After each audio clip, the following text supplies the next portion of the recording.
Picture this. It's 2 a.m., 1942, Hollywood. Errol Flynn, one of the biggest movie stars in the world, stumbles into his mansion after a night of heavy drinking.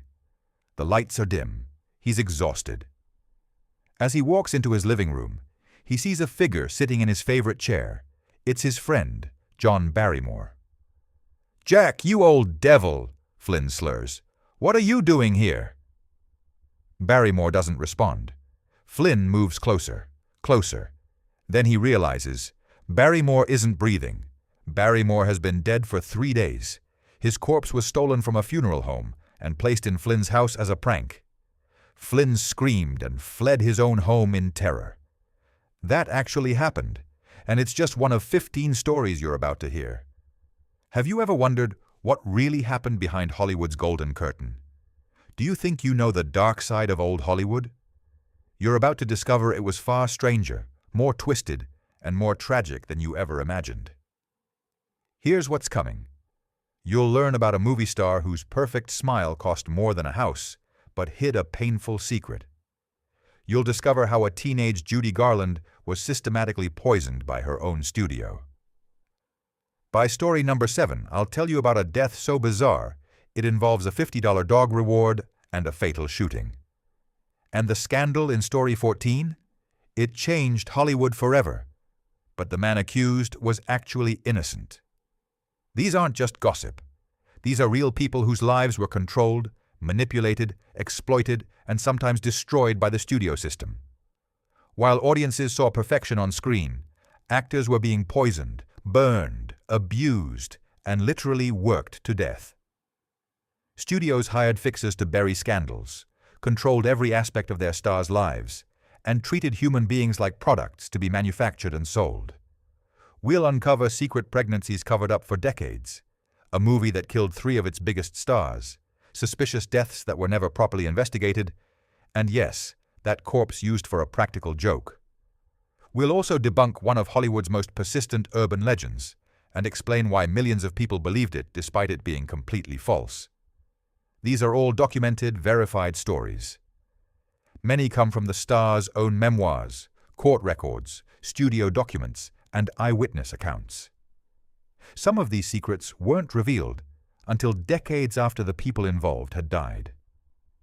By the end of this video, you'll never look at classic Hollywood films the same way again.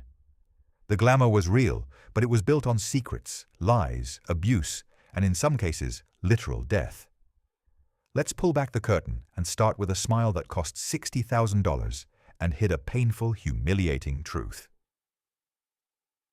Story 1. Clark Gable's $60,000 smile. Before we dive in, pause for a second. Think about the last time you saw a classic Hollywood film.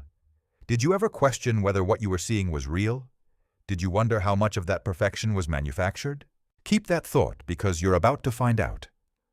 Clark Gable was the face of Hollywood royalty, the king of Hollywood, the leading man who defined an entire generation. When he appeared on screen, women swooned and men wanted to be him.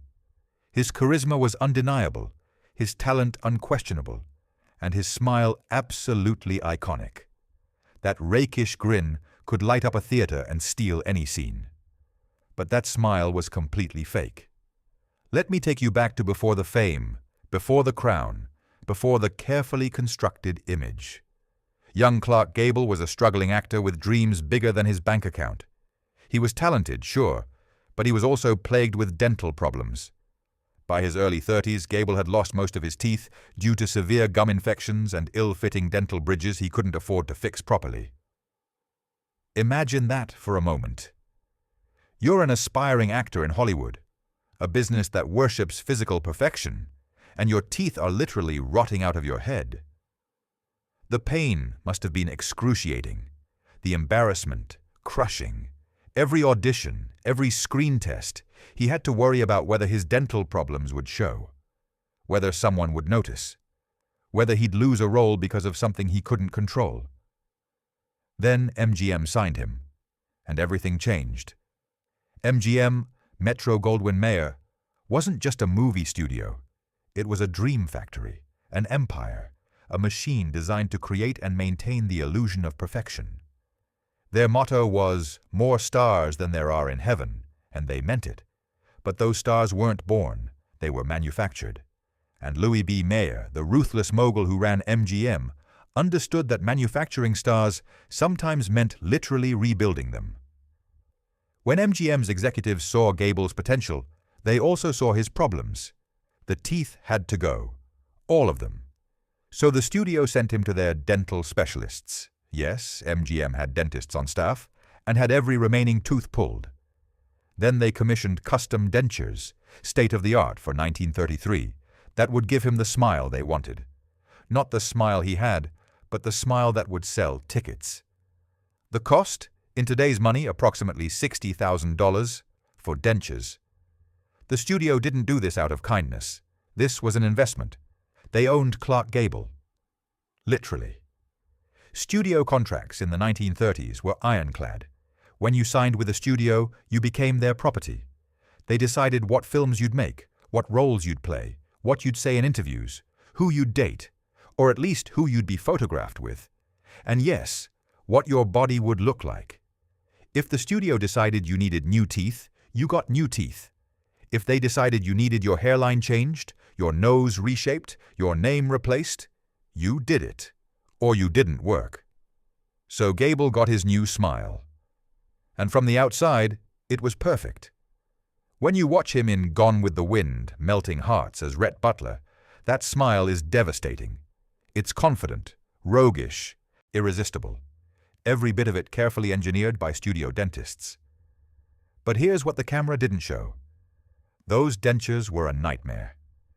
Let me walk you through what Clark Gable experienced every single day of his career. First, the dentures never fit quite right. Dental technology in the 1930s and 40s wasn't what it is today. These weren't comfortable. They shifted. They rubbed. They created constant low-level pain that he just had to live with. Imagine doing a 12-hour day of filming, delivering romantic dialogue, kissing your co-stars, all while your mouth is in constant discomfort. Second, the dentures had to be removed and cleaned constantly, but not on set where anyone could see. Gable had to find private moments to deal with this, adding stress to already grueling shooting schedules. Third, and this is where it gets really uncomfortable, the dentures caused terrible breath. The prosthetics created pockets where bacteria would grow, and Gable was also a heavy smoker, which made everything worse. His breath was, according to multiple sources, absolutely foul. And his co-stars knew. Vivien Leigh, who kissed him repeatedly in Gone with the Wind, reportedly asked for breath mints to be kept just off camera between takes. Loretta Young made similar requests. Joan Crawford, who we'll talk about later, made several pointed comments about it in private. These were the most beautiful, desirable women in Hollywood, and they were repulsed by kissing the king of Hollywood. Gable knew. Of course he knew. Can you imagine the humiliation? You're at the absolute peak of your career. You're the biggest male movie star in the world, and you know that every leading lady you kiss is disgusted, that they're complaining to studio executives, that there's nothing you can do about it because the very solution the studio forced on you created the problem. But here's the truly dark part. No one could say anything publicly. MGM's publicity department made sure of that. The studio had an entire infrastructure dedicated to controlling information. They had publicists who planted stories in fan magazines. They had journalists on their payroll. They had fixers, yes, literal fixers whose job was to make problems disappear. If an actress complained too loudly about Gable's breath, she'd be reminded that MGM controlled her career too. She'd be encouraged to keep quiet. The illusion of perfection had to be maintained at all costs, and so the public never knew. Gable remained the ideal man, the romantic hero, even though everyone behind the scenes knew the truth. This wasn't unique to Gable. MGM didn't just control what Gable said in interviews, they controlled his body. The studio had a dedicated department with over 40 employees whose sole job was managing star images. They employed dentists, plastic surgeons, voice coaches, dialect coaches, fitness trainers, dietitians, and even private investigators to dig up dirt on stars so they'd have leverage if anyone stepped out of line. Think about how we use filters on Instagram today. We smooth our skin, whiten our teeth, adjust the lighting, remove blemishes. That's essentially what MGM did, except they were filtering reality itself. They were rebuilding their stars from the inside out, replacing actual body parts to match their vision of perfection. And Gable wasn't alone. Joan Crawford had her back teeth removed to accentuate her cheekbones. Yes, perfectly healthy teeth pulled out because an executive thought it would make her face look better on camera. Rita Hayworth underwent a full year of painful electrolysis treatments to permanently raise her hairline by an inch because the studio thought her natural hairline was too low. Hundreds of actresses had their names changed, their ages falsified, their entire backstories rewritten. The studio decided what perfection looked like, and stars' bodies were modified to match that vision. If you refused, you were difficult, and difficult actors didn't work. It was that simple. You might wonder, couldn't Gable just quit? Refuse the dentures? Walk away? Not if he wanted to work. Not if he wanted to eat. Studio contracts in the 1930s bound actors for 7 years at a time, with the studio holding options to extend. If you broke your contract, the studio would blacklist you industry-wide. You wouldn't just lose your job at MGM. You'd never work for Paramount, Warner Brothers, Columbia, any of them. The studios operated like a cartel, and they protected each other's interests. So Gable stayed. He wore the dentures. He endured the discomfort and the humiliation.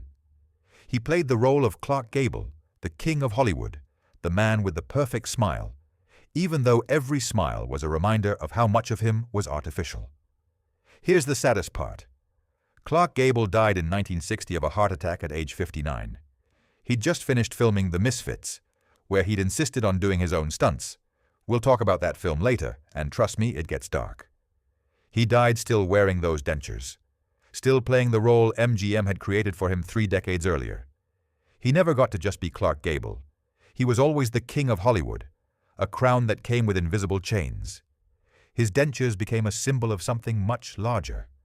Hollywood's broader illusion, one where perfection was manufactured at any cost, where human beings were treated as products to be shaped and sold, where the image mattered infinitely more than the person behind it. The next time you see Clark Gable flash that iconic smile in a classic film, remember that smile cost $60,000, caused him years of pain and embarrassment, and represented a studio system that literally owned its stars, body, and soul. Have you ever felt pressure to present a fake version of yourself? To pretend everything's perfect when it's not? Comment below. I read everyone, and I think Gable's story resonates with something a lot of us experience, just in a less extreme form. Now, if you think controlling a star's teeth was extreme, you need to hear what MGM did to Judy Garland. Because what they did to her wasn't just controlling her image, they systematically poisoned a child, and it destroyed her life. Story 2. Judy Garland's diet of coffee, cigarettes, and pills. Stop and think about this for a moment. 16 years old. That's a sophomore in high school. Maybe you remember being 16 or you know someone that age.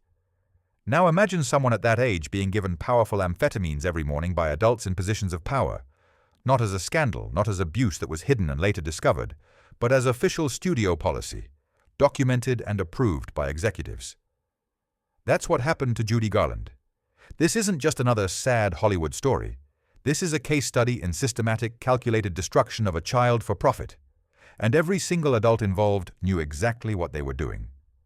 Let me walk you through a typical day for Judy Garland during the filming of The Wizard of Oz in 1938. She was 16 years old.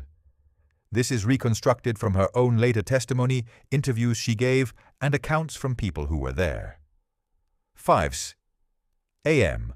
A studio-appointed nurse arrives at the Garland family home. She's not there to check on Judy's health, she's there to administer a pill. Benzedrine. It's an amphetamine, a powerful stimulant. The nurse hands it to Judy and watches her swallow it. This is to wake her up, suppress her appetite, and give her energy for the long day ahead. Judy is still half asleep, but the pill will fix that soon enough. 5:30 a.m. Judy's mother, Ethel, drives her to the MGM lot in Culver City. Ethel isn't concerned about the pills. Ethel is the one who agreed to this. Ethel is a classic stage mother who's been pushing Judy to perform since she was 2 years old. Judy is the family's meal ticket, and Ethel will do whatever MGM says if it means her daughter stays employed. 6 a.m. Judy arrives at the makeup department. Breakfast is black coffee, nothing else. No toast, no fruit, nothing. Just coffee. Studio executives are watching. They're always watching. Judy is 4'11", and naturally has a round, youthful face. Louis B. Mayer, the head of MGM, has called her his little hunchback to her face. He thinks she's too fat, too plain, not pretty enough to be a leading lady. Never mind that she has the voice of an angel, she needs to look right. 6:30 a.m. Makeup and costume. For her role as Dorothy, Judy is fitted into a tight corset that compresses her already thin frame. The corset is so tight she can barely breathe deeply. This is intentional. It's to make her look even skinnier on camera. It's painful. She'll wear it for the next 12 hours. 8 a.m. On set. The Technicolor lights hit her like a physical force. We'll talk more about how brutal those lights were in a few minutes, but for now just know it's over 100 degrees Fahrenheit. On that set. Judy is wearing a heavy dress and that corset. She's already been awake for 3 hours on nothing but coffee and amphetamines. 8 a.m. to 6 p.m. filming, take after take after take. Dancing, singing, hitting marks, reacting on cue. The amphetamine is making her jittery, anxious, her heart racing. But it's also killing her appetite, which is the point. She feels weak, but she can't show it. Director Victor Fleming is demanding, impatient. If she messes up, he yells. If she cries, he tells her to toughen up. She's 16. 12 p.m. 30-minute lunch break. The other actors eat. Judy gets chicken broth. That's it. Just broth. No protein, no carbohydrates, nothing substantial. If she's still hungry, and she is, she's always hungry, too bad. If she sneaks food, there will be consequences. Financial penalties written into her contract.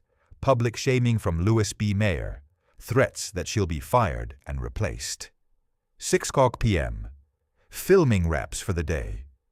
Judy has now been awake for 13 hours, worked for 10 of them, consumed maybe 300 calories total. She's exhausted, but the amphetamine is still in her system. She's wired, anxious, her mind racing. She can't sleep. 8 p.m. The same nurse returns. Another pill. This time it's Seconal, a powerful barbiturate sedative. This is to knock her out so she can sleep. The studio needs her well rested for another identical day tomorrow. The pill works. Judy falls into unconsciousness, not restful sleep, but drug-induced unconsciousness. 5 a.m. the next day. The nurse returns. Benzedrine again. The cycle begins again. This continued for months, every single day of filming. And then it continued after The Wizard of Oz wrapped, because it wasn't specific to that one film. This was MGM's standard operating procedure for Judy Garland. From age 16, until she finally broke free of the studio in her mid-20s, this was her life. Let's be very clear about what these drugs were. Benzedrine and dexedrine, the amphetamines MGM gave Garland, are what we'd now call speed. They're chemically similar to methamphetamine. They were legal and widely used in the 1930s and 40s. The military gave them to soldiers, truck drivers used them to stay awake. But they're also highly addictive and can cause serious psychological and physical damage. Seconal, the barbiturate they gave her to sleep, is also highly addictive and extremely dangerous. Barbiturate overdoses can easily be fatal. Withdrawal can cause seizures. These aren't aspirin. These are serious drugs that should only be administered under careful medical supervision. But there was no medical supervision. MGM wasn't giving Judy these drugs because a doctor prescribed them for a medical condition. They were giving them to her because it made her more useful as a product. Amphetamines to keep her working long hours without eating, barbiturates to force her to sleep. Up, down, the cycle turning this teenage girl into an addict, before she could legally vote. And everyone knew. The executives knew. The producers knew. The directors knew. Her mother knew. Everyone involved in making these films knew that Judy Garland was being systematically drugged and starved, and no one stopped it. You might ask, where were her parents? Couldn't they protect her? The tragic answer is that her mother, Ethel, was complicit. Ethel was the one who'd been pushing Judy into performing since she was a toddler. Ethel signed the contracts. Ethel took the money MGM paid. Ethel was a stage mother who saw her daughter as a source of income and status, not as a child to be protected. Judy's father had died in 1935, before her career really took off, and there was no one else to advocate for her. As for why Judy didn't just quit, she was a minor under an ironclad studio contract. The contract gave MGM complete control over her professional life and significant control over her personal life. Quitting would mean her family lost their income. It would mean she'd likely never work in film again, and performing was the only life she'd ever known. She was trapped. Louis B. Mayer, the man who ran MGM, reportedly referred to Garland and other young stars as his little hunchbacks, a cruel reference to them being valuable workers, but not real people. In meetings, he'd complain about Garland's weight, her appearance, even though she was thin. Nothing was ever good enough. She'd face him in his office, and he'd tell her she was fat, ugly, untalented, anything to keep her insecure and compliant. This is documented. Multiple people who worked at MGM confirmed this happened regularly. And here's what makes this even more disturbing. What happened to Garland is what we'd now recognize as child abuse, medical neglect, and illegal administration of controlled substances to a minor. If this happened today, the executives involved would face serious criminal charges. Child Protective Services would intervene. But in 1938, studios were essentially above the law. They had friends in the police departments, they had politicians on their payroll, and child labor laws in Hollywood were virtually non-existent. The damage this did to Judy Garland cannot be overstated. By the time she was 18 years old, she was a full-blown addict. The pills MGM had been giving her weren't just a work requirement anymore. They were a physical and psychological need. She couldn't wake up without amphetamines. She couldn't sleep without barbiturates. Her body and brain chemistry had been fundamentally altered. This addiction would plague her for the rest of her life. She'd attempt rehabilitation multiple times. She'd try to get clean, stay clean, build a stable life. But the trauma of what MGM had done to her as a teenager made it almost impossible. Every time she tried to quit the pills, she'd face not just physical withdrawal, but emotional trauma. Memories of being told she wasn't good enough, wasn't thin enough, wasn't pretty enough. Judy Garland attempted suicide multiple times throughout her adult life. She struggled with depression, anxiety, and what we'd now recognize as PTSD. She was married 5 times, desperately seeking stability and love, but unable to maintain relationships because her addiction and trauma kept sabotaging everything. She lost custody of her children at one point because her behavior was so erratic. And all of this traced back to what MGM did to her as a child. In 1967, she gave an interview where she talked openly about this for the first time. They had us working days and nights on end. They'd give us pep-up pills to keep us on our feet long after we were exhausted. Then they'd take us to the studio hospital and knock us cold with sleeping pills. After 4 hours, they'd wake us up and give us the pep-up pills again. That's the way we worked, and that's the way we got thin. That's the way we got mixed up. Mickey Rooney, her frequent co-star who went through similar treatment, confirmed, "They seemed to want us to be their puppets." Judy Garland died in 1969 at age 47. The cause of death was an accidental barbiturate overdose, the same type of drug MGM first gave her at 16 years old. She died in a bathroom in London, alone, broke despite having made millions over her career, still struggling with the addiction that started when she was a child, being controlled by a studio that saw her as a product to exploit. Her entire adult life, 31 years, was shaped by what MGM did to her over the course of just a few years as a teenager. Think about that. The trajectory of her entire existence was determined by a studio system that prioritized profit over the well-being of a child. Here's what I need you to understand. When you watch The Wizard of Oz and you see Dorothy skipping down the yellow brick road, singing, "We're off to see the wizard," with that radiant smile on her face, you're watching a 16-year-old girl who is high on amphetamines, starving, wearing a corset so tight she can barely breathe, under lights so hot she's on the verge of heat stroke, knowing that if she gains a single pound, she'll be fined or possibly fired. That performance you love was extracted through systematic abuse. We see echoes of this today, though usually less extreme. Young influencers and child stars still face pressure to maintain images, to keep producing content, to stay perfect. The pressure to look a certain way, to meet unrealistic standards, to sacrifice health for success. It's the same psychological warfare, just with different tools. What happened to Judy Garland wasn't just a tragedy, it was a crime.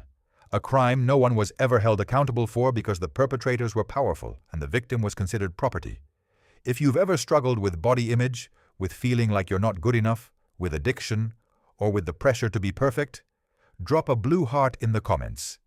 Let's honor Judy by being honest about these issues and remembering what was done to her. Take a breath. I know this is heavy. The abuse of living stars was horrific enough. But what some of these actors did after death, that's where things get truly bizarre. We're going to shift gears now from tragedy to the surreal, because Hollywood wasn't just dark, it was weird. Speaking of death, let me tell you about the time a dead man's corpse was stolen from a funeral home and used to pull off the most audacious prank in Hollywood history. Story 3. John Barrymore's post-mortem prank. Okay, we need a breather from that darkness. But trust me, this next story is so bizarre, so absolutely insane that you'll wonder if I'm making it up. I promise I'm not. This actually happened. Multiple people confirmed it, and it's become part of Hollywood legend. Here's the scene. It's 2 a.m. on a night in 1942. Errol Flynn, one of the biggest movie stars in the world, we're talking swashbuckling hero, leading man, heartthrob, stumbles into his Hollywood mansion after a night of heavy drinking at various clubs and parties. He's exhausted, drunk, looking forward to collapsing into bed. The lights in his house are dim. As Flynn walks through his living room, headed toward the stairs, he sees a figure sitting in his favorite leather chair near the fireplace. It's his friend, John Barrymore. "Jack," Flynn says, using Barrymore's nickname. "You old devil, what are you doing here? I thought you were—" Then he gets closer. Barrymore doesn't respond. Barrymore doesn't move. Because John Barrymore has been dead for 3 days. Flynn later said he sobered up instantly. He screamed, "This is Errol Flynn, action hero," screaming like he'd seen a ghost, which in a way he had, and ran out of his own house. He refused to go back inside until his butler checked and confirmed the body had been removed. So what happened? Who put a corpse in Errol Flynn's living room? And more importantly, why? To understand this story, you need to know John Barrymore. He wasn't just any actor, he was Hollywood royalty, literally. The Barrymore family was America's greatest acting dynasty. His siblings, Lionel and Ethel, were also famous actors. John was called the Great Profile because of his striking classical looks. He'd been a silent film star, then transitioned to talkies, and was considered one of the finest Shakespearean actors of his generation. But Barrymore was also legendarily outrageous. His entire life was one long performance, and he lived it with theatrical flair that made him as famous for his off-screen antics as for his acting. He drank heavily. We're talking a bottle of whiskey before breakfast levels of alcoholism. He threw wild parties where anything could happen. He once brought a vulture to a party as his date and introduced it as his lawyer. He'd show up to film sets completely drunk and still deliver perfect performances, which made him even more legendary. By the 1930s and 40s, Barrymore had become a caricature of himself. His alcoholism had destroyed his ability to remember lines. He'd have to read them off cue cards, even in the middle of scenes. His once handsome face had become bloated and red. He knew he was fading, and he dealt with it through humor and self-deprecation, making jokes about his own decline. His closest friends were fellow Hollywood legends who shared his love of excess: Errol Flynn, director Raoul Walsh, and writer Gene Fowler. These four were notorious for their escapades. They'd gamble, drink, pull elaborate pranks, and generally live like consequences didn't exist for them, which, because they were rich and famous, they mostly didn't. When Barrymore died in May 1942 at age 60, his friends were genuinely devastated. But being who they were, they didn't process grief like normal people. Instead, they decided to give Barrymore the send-off they thought he deserved. One last outrageous prank, one last moment in the spotlight, one last performance. Here's what allegedly happened. According to multiple accounts, Raoul Walsh, the director, went to the funeral home where Barrymore's body was being held. Now, you have to understand, Walsh was a famous director. He made High Sierra and White Heat and dozens of other films. He was connected, powerful, charming when he needed to be.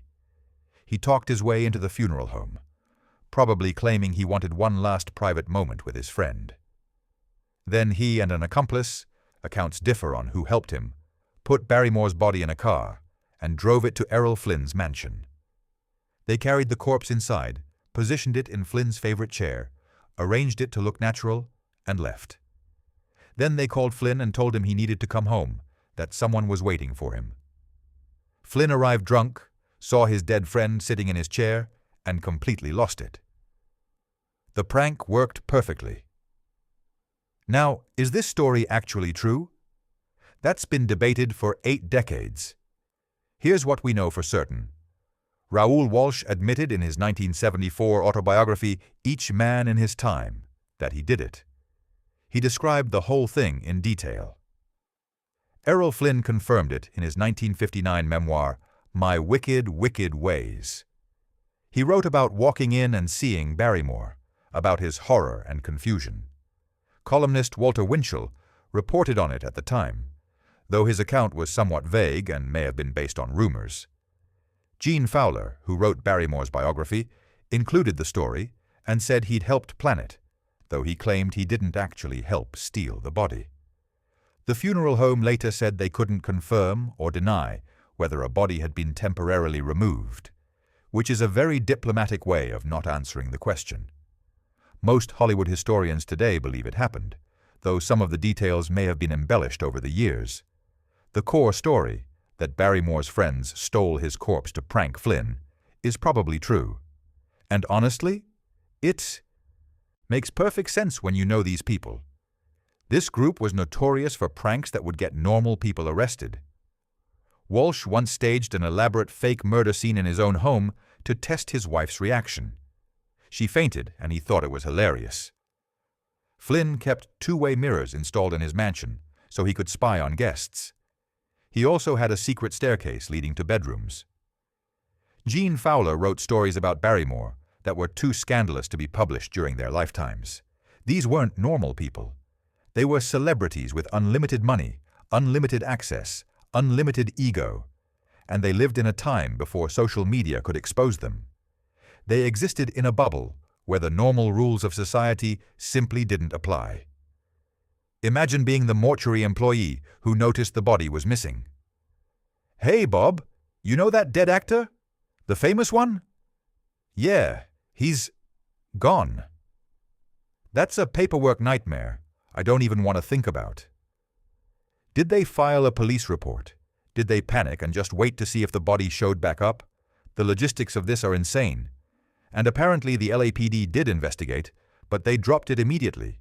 You don't arrest a major director for pranking a major star with another major star's body. The power dynamics were wild. The rich and famous could literally steal corpses and face no consequences.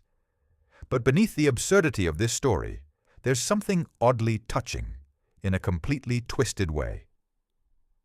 Barrymore died essentially broke. His alcoholism had ruined his career. He'd been reduced to playing parodies of himself in B-movies. His body was deteriorated, his mind was fading, and he knew it.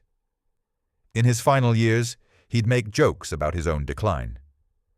He once said, "Die? I should say not, dear fellow. No Barrymore would allow such a conventional thing to happen to him." His friends didn't want him to fade away quietly. They didn't want him to have a somber, forgettable funeral where people would whisper about how sad it was that the great John Barrymore had fallen so far. They wanted his exit to be as memorable as his life had been. One last show, one last gasp of attention, one last outrageous story that people would tell for decades. In their minds, and honestly, probably in Barrymore's mind if he could have known, sitting his corpse in Errol Flynn's chair wasn't disrespectful. It was the ultimate tribute. It was saying, even in death, you're still the star of the show. Even as a corpse, you can still steal a scene. Barrymore would have loved it. This story is funny in its absurdity. It's shocking in its audacity. But not all celebrity deaths from this era are so entertaining. Some are genuinely dark mysteries that were never solved, where powerful people may have literally gotten away with murder. Speaking of mysterious deaths, let me tell you about Thelma Todd, a case that's never been solved and gets stranger the more you learn about it. This one's going to make you question how many accidents in Hollywood were actually something much darker. Story 4. Thelma Todd's mysterious death. All right, let's play detective for a moment. I'm going to walk you through a crime scene. Well, maybe a crime scene. And I want you to think about what really happened. By the end, leave a comment with your theory, because this case has never been solved and probably never will be. Thelma Todd was one of Hollywood's most beloved comedic actresses in the early 1930s. She had this incredible ability to be funny, charming, and beautiful all at once. She starred in films with the Marx Brothers, Laurel and Hardy, and dozens of other comedy legends. She was known as the Ice Cream Blonde because of her platinum hair and cool, sophisticated demeanor. By 1935, she was at the height of her career, making good money, and had just opened her own business, a restaurant called Thelma Todd's Sidewalk Cafe on the Pacific Coast Highway in Pacific Palisades. She had everything going for her. And then, at age 29, she was found dead under circumstances so bizarre and suspicious that 85 years later, we still don't know what really happened. Here's the timeline, reconstructed from police reports, witness testimony, and contemporary newspaper accounts. Saturday, December 14th, 1935, 7 p.m. Thelma Todd attends a party at the Trocadero Club on Sunset Boulevard. This is a glamorous nightclub where Hollywood elite gather. She's there with her lover, Roland West, who's a director and her business partner in the restaurant. Multiple witnesses later say she's in great spirits, happy, laughing, drinking but not excessively, flirting with other guests. 2 a.m. Thelma and Roland have an argument. Witnesses disagree about what it was about. Some say it was about money. The restaurant wasn't doing as well as hoped, and they were in debt. Some say it was about another man. Thelma had been seen with other men, and Roland was jealous. Some say Thelma wanted to go to another party, and Roland wanted to go home. 2:30 a.m. Thelma leaves the Trocadero alone. Roland stays behind. She gets in her car, a Lincoln Phaeton convertible, and drives away. Several people see her leave. 3:00 a.m. Thelma arrives at another party in downtown Los Angeles. Multiple witnesses confirm she's there. She's still in good spirits, still drinking, still socializing. This is the last confirmed sighting of her alive. Sometime between 3:00 a.m. and dawn, something happens. We don't know what. Sunday, December 15th. Thelma doesn't show up for a planned engagement. People try to call her. No answer. Her friends assume she's sleeping off a hangover. Monday, December 16th, 10:30 a.m. Thelma's maid, May Whitehead, goes to the garage above which Thelma's apartment is located. She's worried because Thelma hasn't been seen in 2 days. The garage is detached from the restaurant, up a steep flight of stairs, accessed through a courtyard. May opens the garage door and finds Thelma Todd, slumped over the steering wheel of her Lincoln. The car's engine is off. The car is out of gas. Thelma is dead. She's been dead for approximately 24 to 36 hours. And here's where things get weird, very weird. The scene made no sense. Let me describe exactly what the police found. First, Thelma was dressed in a full evening gown, an expensive, beautiful dress, a mink coat, and she was wearing approximately $20,000 worth of diamond jewelry. Her hair and makeup were perfect, like she'd just come from a party. If this was a suicide, why was she dressed to the nines? Second, her face had blood on it. She had a cut on her lip and bruising on her face. The coroner initially said it could be from falling forward onto the steering wheel after death, but some investigators thought it looked like she'd been struck. The injuries were never fully explained. Third, the garage door was locked from the inside. But here's the bizarre part. The key to the garage wasn't in the lock. It wasn't in Thelma's purse. It was found later in her apartment above the garage. If she died in the car from carbon monoxide poisoning and the garage was locked from inside, how did the key get from the garage to her apartment? Fourth, the car's ignition was on, but the car had run out of gas. Carbon monoxide from the exhaust had filled the small enclosed garage. Carbon monoxide poisoning was listed as the cause of death. But here's the thing. To die from carbon monoxide in a garage, you typically need to be unconscious first or unable to leave. Otherwise, you'd notice the symptoms: headache, dizziness, nausea, and you'd open the door and escape. Was Thelma knocked out first? Fifth, the garage was up 29 steps from the courtyard. Thelma's apartment was directly above the garage, accessible through an internal staircase. If she'd come home cold that December night and wanted to warm up, why get in her car in a freezing garage instead of just going upstairs to her heated apartment that was literally 10 feet away? None of it made sense. The official investigation concluded it was an accident, possibly suicide. But almost immediately rumors started swirling that it was murder. And here's where we get into the dark side of Thelma Todd's life, the part the public didn't know about. Thelma was entangled with some very dangerous people. First, there was her ex-husband, Pat DeSico. They'd divorced, but he'd retained part ownership of her restaurant as part of the settlement. DeSico was a violent man with mob connections.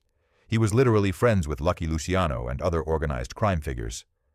Multiple people testified that DeSico had a history of hitting Thelma during their marriage. After the divorce, friends said he'd threatened her, and he stood to benefit financially from her death, insurance money and full control of the restaurant. Then there was Lucky Luciano himself. Luciano was one of the most powerful mobsters in America, one of the fathers of modern organized crime. And he wanted to use Thelma Todd's restaurant for illegal gambling. The restaurant was perfectly located, right on the Pacific Coast Highway, easy for wealthy people to get to, beautiful ocean views. It would be a perfect front for a casino operation. Multiple witnesses, including Thelma's own attorney, later testified that Luciano had approached her about this multiple times. She refused repeatedly.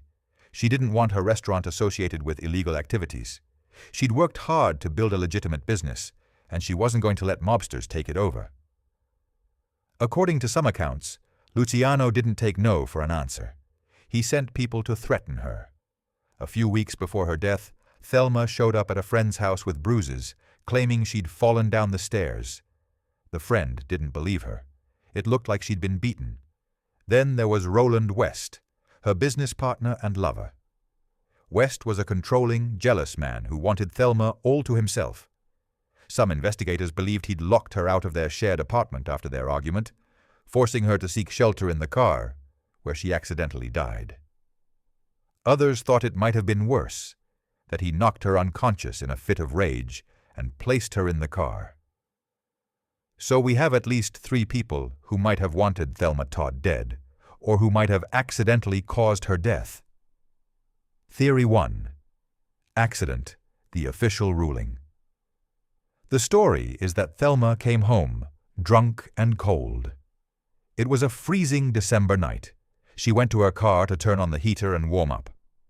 She fell asleep or passed out. The exhaust filled the garage. She died of carbon monoxide poisoning. Evidence for this: she had a blood alcohol level indicating she'd been drinking. The garage was small and poorly ventilated. Carbon monoxide poisoning is a real risk in that situation. Evidence against. She was an experienced drinker who'd never done anything like this before. Her apartment with heat and a bed was 10 feet away. The locked door and the key being in her apartment don't make sense. The facial injuries don't fit.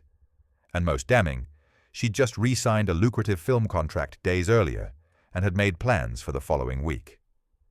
People who saw her that night said she was happy, not suicidal. Theory 2. Suicide. Some investigators suggested she intentionally killed herself. Evidence 4. She'd been depressed about money. The restaurant was struggling financially and she owed debts. The carbon monoxide method is a common suicide approach. Evidence against. She'd just signed a new movie deal. She'd made plans. Friends insisted she wasn't suicidal. There was no note. And most importantly, the physical evidence, the locked door, the key in the apartment, the facial bruising, doesn't fit a suicide scenario. Plus, suicides don't usually happen when someone is dressed in diamonds and a mink coat coming home from a party.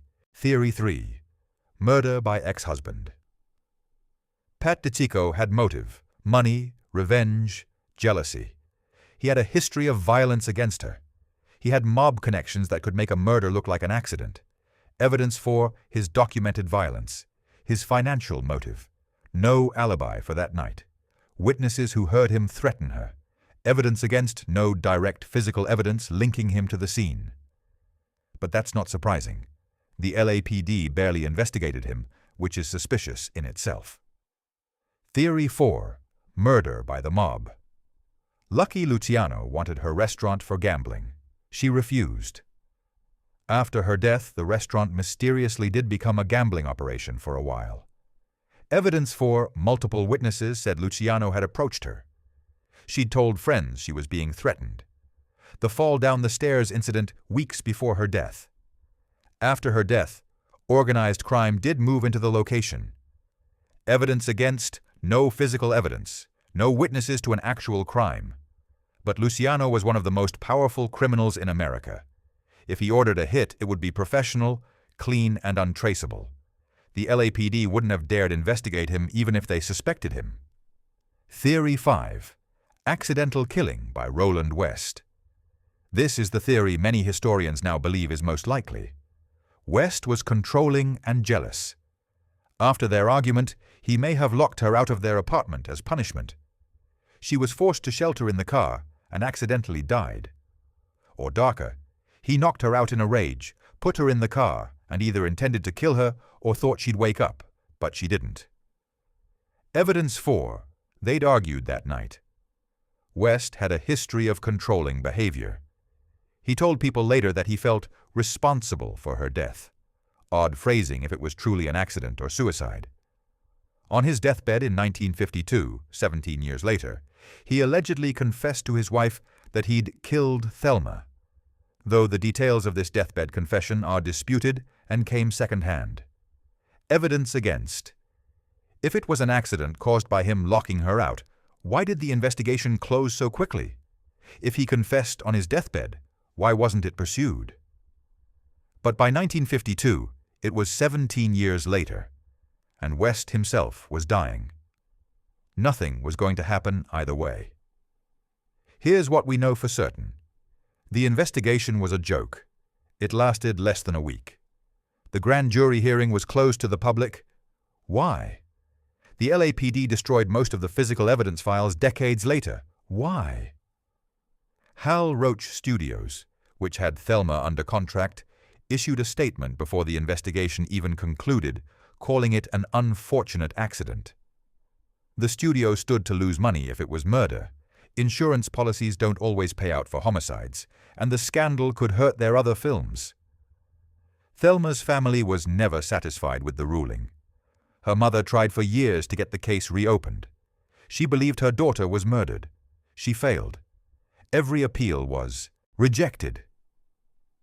In 1930s Hollywood, studios had immense power over local police.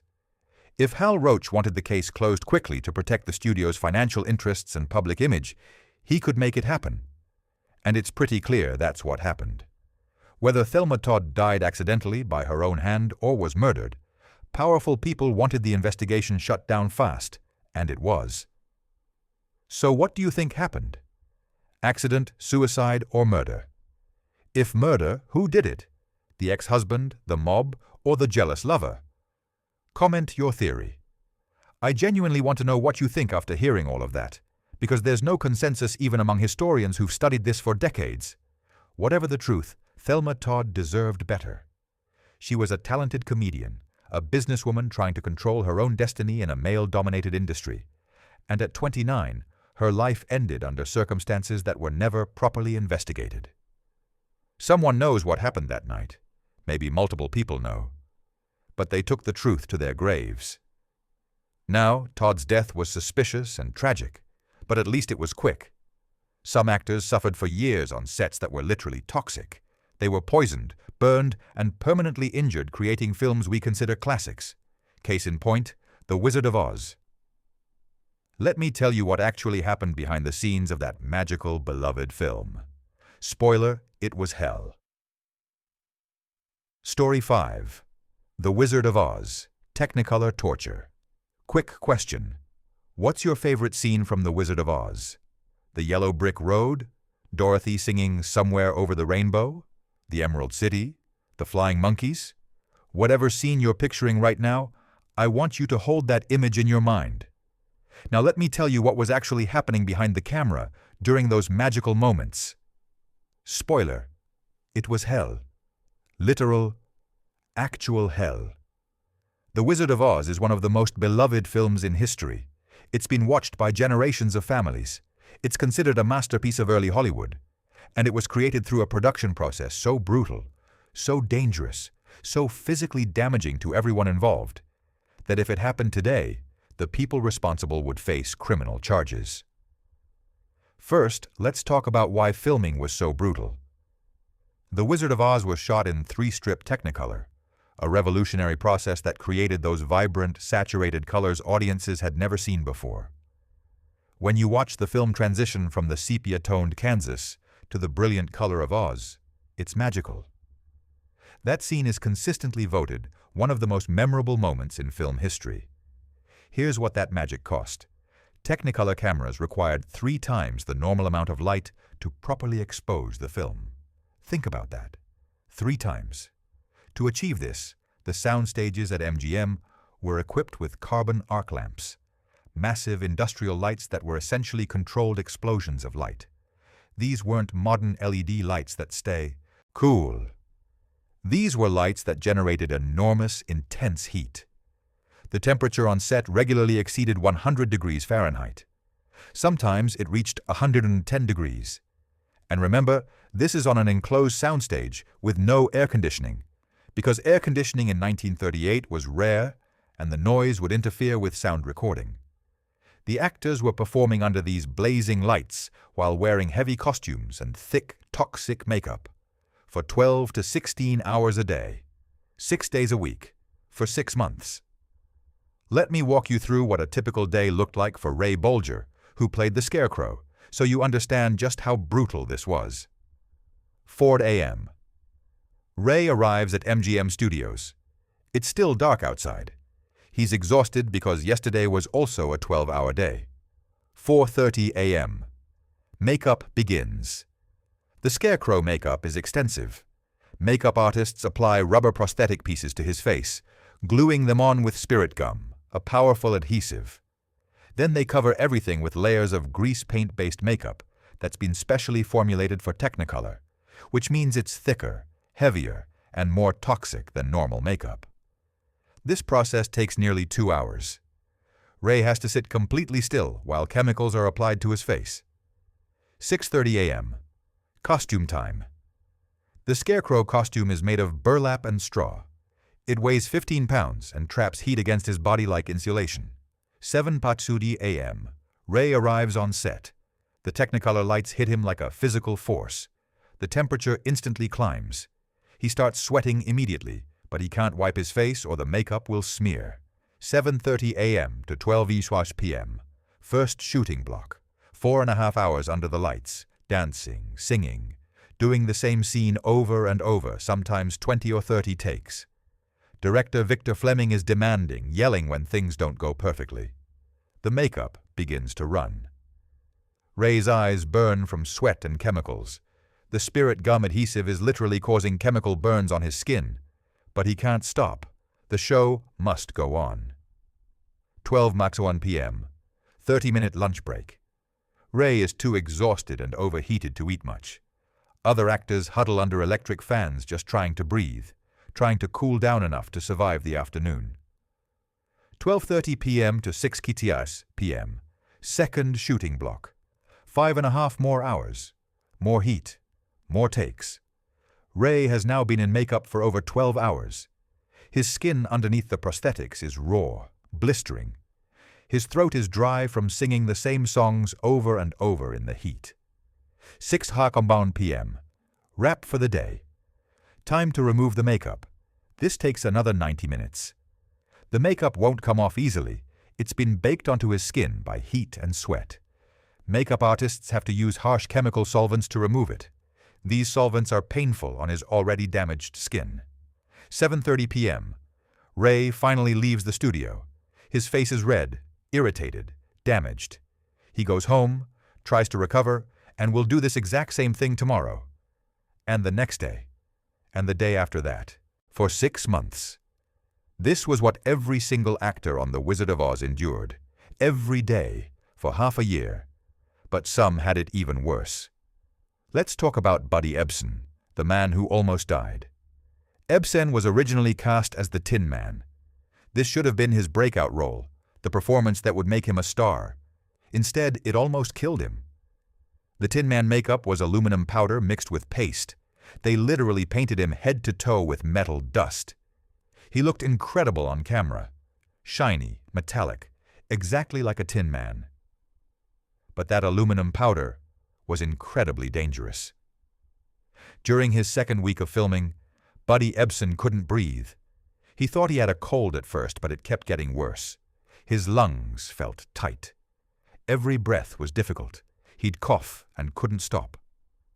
One morning, his wife found him on the floor of their home, gasping for air, unable to fill his lungs. She called an ambulance. Ebsen was rushed to the hospital, where doctors discovered his lungs were coated with aluminum particles. The fine metal dust he'd been inhaling during makeup application and under the hot lights had settled in his lungs. His lungs were beginning to crystallize. He spent 6 weeks in an oxygen tent, fighting for his life. Doctors told him if he'd continued even a few more days, the damage might have been irreversible. He could have died. MGM's response? They recast him. They brought in Jack Haley to replace him and changed the aluminum powder to aluminum paste. Still metal-based, still toxic, but less likely to be inhaled and kill you immediately. They didn't stop production. They didn't reevaluate whether the makeup was safe. They just made it slightly less lethal and kept filming. Buddy Ebsen never fully recovered. He had respiratory problems for the rest of his life, frequent lung infections and breathing difficulties that he traced directly back to those 2 weeks filming The Wizard of Oz. The role that should have made him a star instead left him permanently damaged. Did MGM apologize? Did they compensate him beyond his contracted salary? No. They replaced him and moved on. Jack Haley, who took over the role, also suffered. The aluminum paste caused skin infections and rashes, but at least he could breathe, so he kept working. Then there was Margaret Hamilton, who played the Wicked Witch of the West. Hamilton's makeup was copper-based, creating that iconic green color. It was toxic, causing skin irritation and eye problems. But that wasn't the worst of it. In the scene where the witch disappears from Munchkinland in a ball of fire, the effect was created using a trap door and pyrotechnics. Hamilton was supposed to step onto a platform, the pyrotechnics would create a fireball, and simultaneously she'd drop through the trap door to safety. The timing went wrong. She dropped half a second late. The fireball engulfed her. The copper-based makeup caught fire. Hamilton suffered second-degree burns on her face and third-degree burns on her right hand. Her makeup had literally burned into her skin. She was hospitalized for 6 weeks. Her hand required months of treatment. The pain was excruciating. When she returned to set, because of course she did, the studio demanded it and she needed the paycheck, she refused to do any more fire stunts. The studio hired a stunt double, Betty Danko, to do the dangerous work. Danko was also severely burned when a flying broomstick effect malfunctioned during filming, the broomstick exploding while she was on it. Did production stop? Did anyone say, maybe we're pushing too hard? Maybe we need to make this safer? No, they kept filming. The show must go on. Injuries were just the cost of making movies. Now let's talk about the most innocent-looking scene in the film, the beautiful snowfall in the poppy field, where Dorothy and her friends wake up from the witch's sleeping spell and snow begins to fall. That wasn't snow.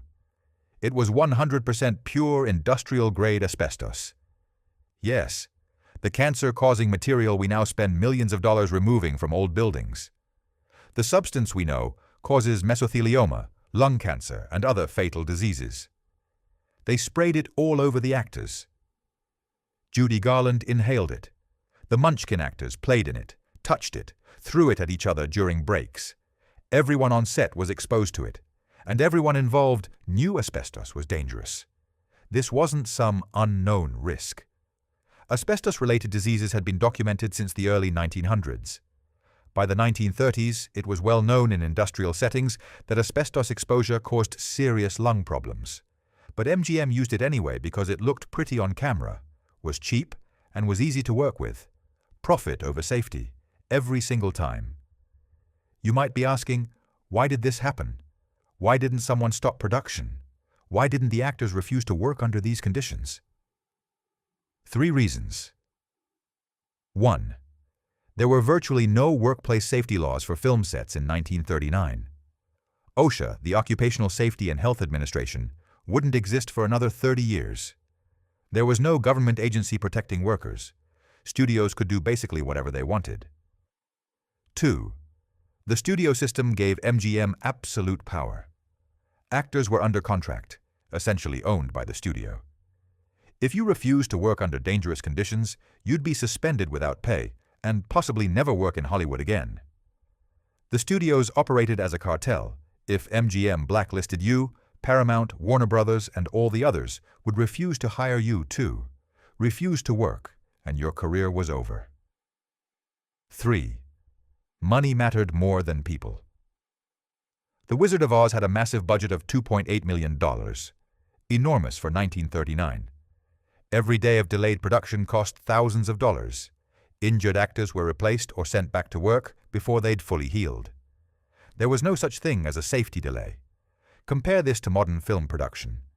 Today, film sets have safety coordinators, stunt coordinators, on-set medics, and strict safety protocols. If an actor is injured, production stops while they investigate and make sure it won't happen again. There are regulations, insurance requirements, and union protections. None of that existed in 1939. But even today, we still see echoes of this mindset. Performers pushed too hard, worked too many hours, put in dangerous situations because it'll look great on camera. The pressure to sacrifice health and safety for the sake of the shot still exists. Here's the most heartbreaking part of all of this. These actors knew they were being hurt, and they stayed anyway. Ray Bolger knew his skin was being chemically burned every day. He kept showing up.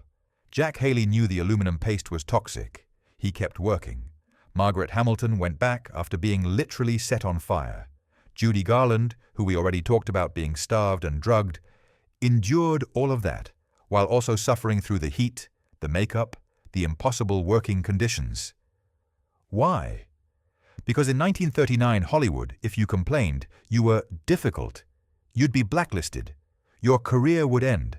They'd replace you and pretend you never existed. So they suffered in silence, smiling for the camera while their bodies broke down.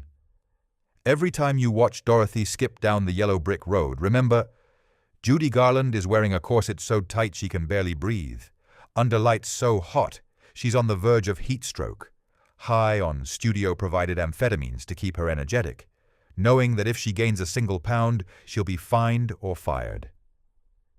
Every time you watch the Scarecrow dance and sing, remember, Ray Bolger's face is covered in chemicals that are burning his skin. Every time you see the Tin Man, remember, the first actor cast in that role almost died, and the second one suffered through toxic makeup for months. Every time you see the Wicked Witch disappear in flames, remember, Margaret Hamilton was hospitalized with severe burns filming that scene. Every time you see snow falling in the poppy field, remember, that's asbestos, and everyone on set was breathing it in. This isn't ancient history. Many of the people who worked on this film lived into the 2000s, still suffering from injuries they received on that set. This was real. These were real people who were really hurt.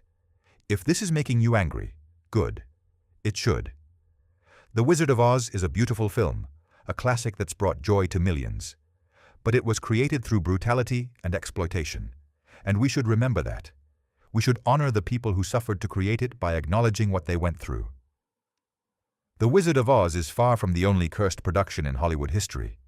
In fact, one film seemed to carry a literal curse that killed 3 of its biggest stars. 3 legends, all dead within 5 years of filming, all connected to one doomed production.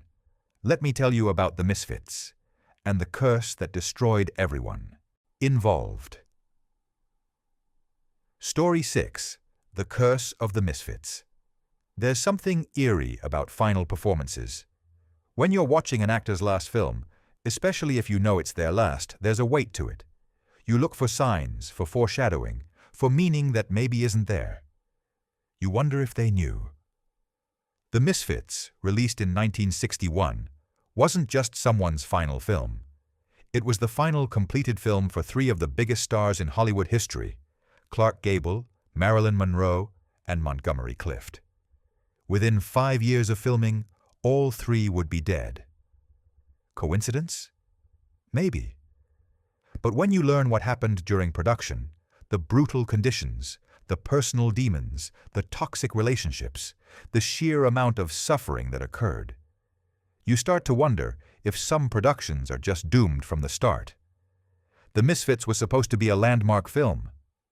It was written by Arthur Miller, one of America's greatest playwrights, specifically for his wife, Marilyn Monroe. Miller was trying to give her a serious dramatic role that would showcase her talent, not just her looks. The role of Rosalind was meant to be Marilyn's big dramatic breakthrough. The cast was incredible. Marilyn Monroe, America's biggest sex symbol, trying to prove she was a real actress. Clark Gable, the aging king of Hollywood, hoping for one more classic role. Montgomery Clift, brilliant but broken, struggling with pain and addiction. Supporting cast included Eli Wallach and Thelma Ritter, both exceptional actors. Director John Huston was a legend, having directed classics like The Maltese Falcon and The African Queen. On paper, this should have been a masterpiece. Instead, it became a nightmare. Filming took place in the Nevada desert in the summer of 1960. The temperatures regularly soared above 110 degrees Fahrenheit. The heat was brutal, dangerous, almost unbearable. And that was just the physical environment. The emotional environment was somehow even worse. Let's start with Marilyn Monroe. By 1960, Monroe was at her lowest point. Her marriage to Arthur Miller was collapsing. Actually, it had already collapsed. They just hadn't announced it publicly yet. Miller had written The Misfits for her when they were in love, but by the time they were filming, they barely spoke to each other. The script that was supposed to be a love letter had become a torture device.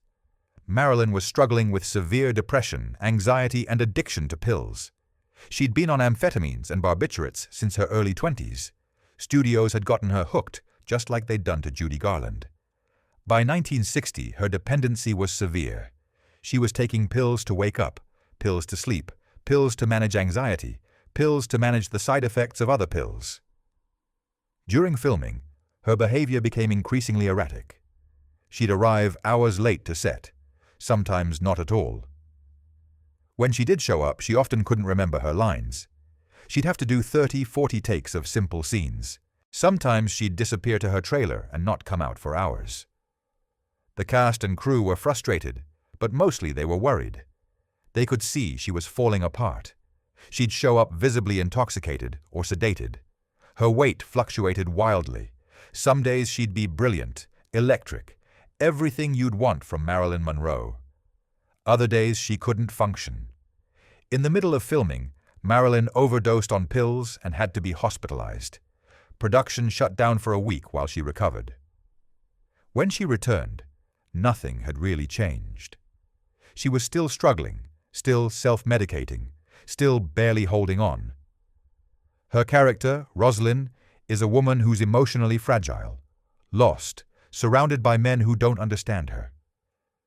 Watching the film knowing what Marilyn was going through, the performance is almost unbearably sad.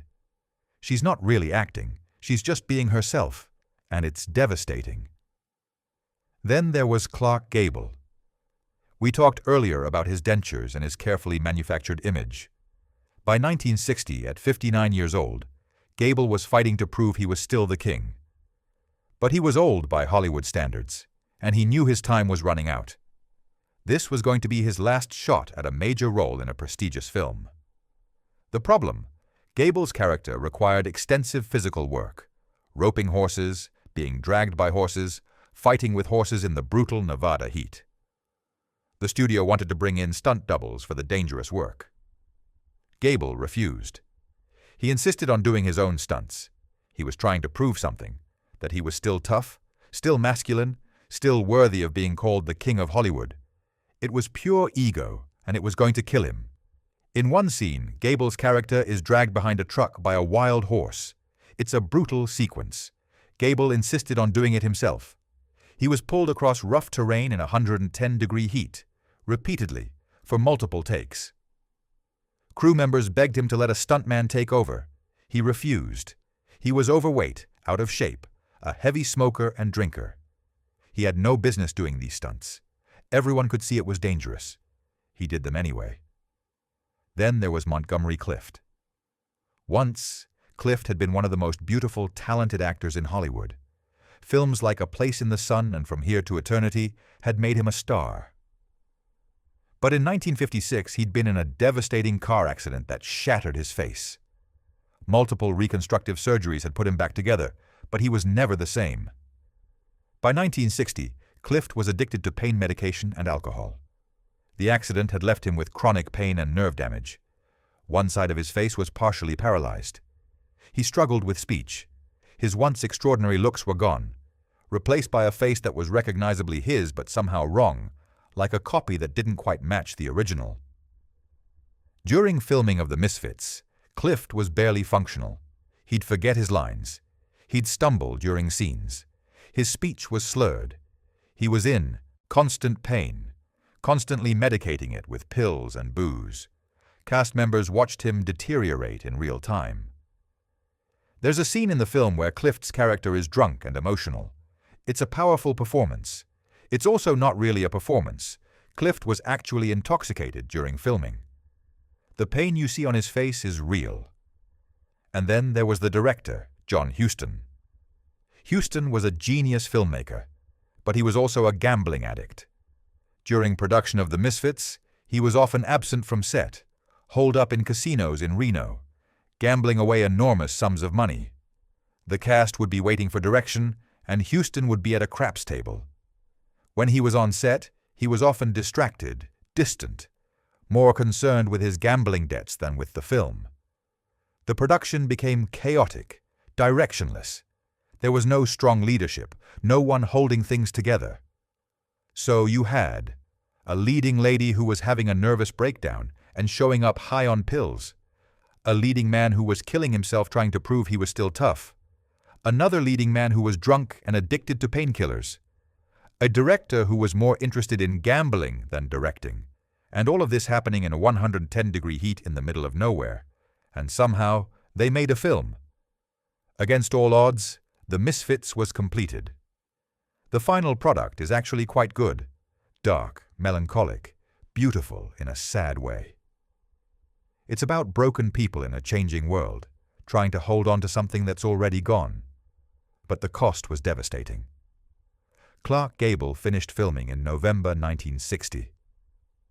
2 days later, he suffered a massive heart attack. He was rushed to the hospital, where doctors told his wife that the physical strain of the last few months, the heat, the stunts, the stress, had been too much for his heart. He survived that first heart attack and spent weeks in the hospital. Then, on November 16, 1960, he suffered a second massive heart attack.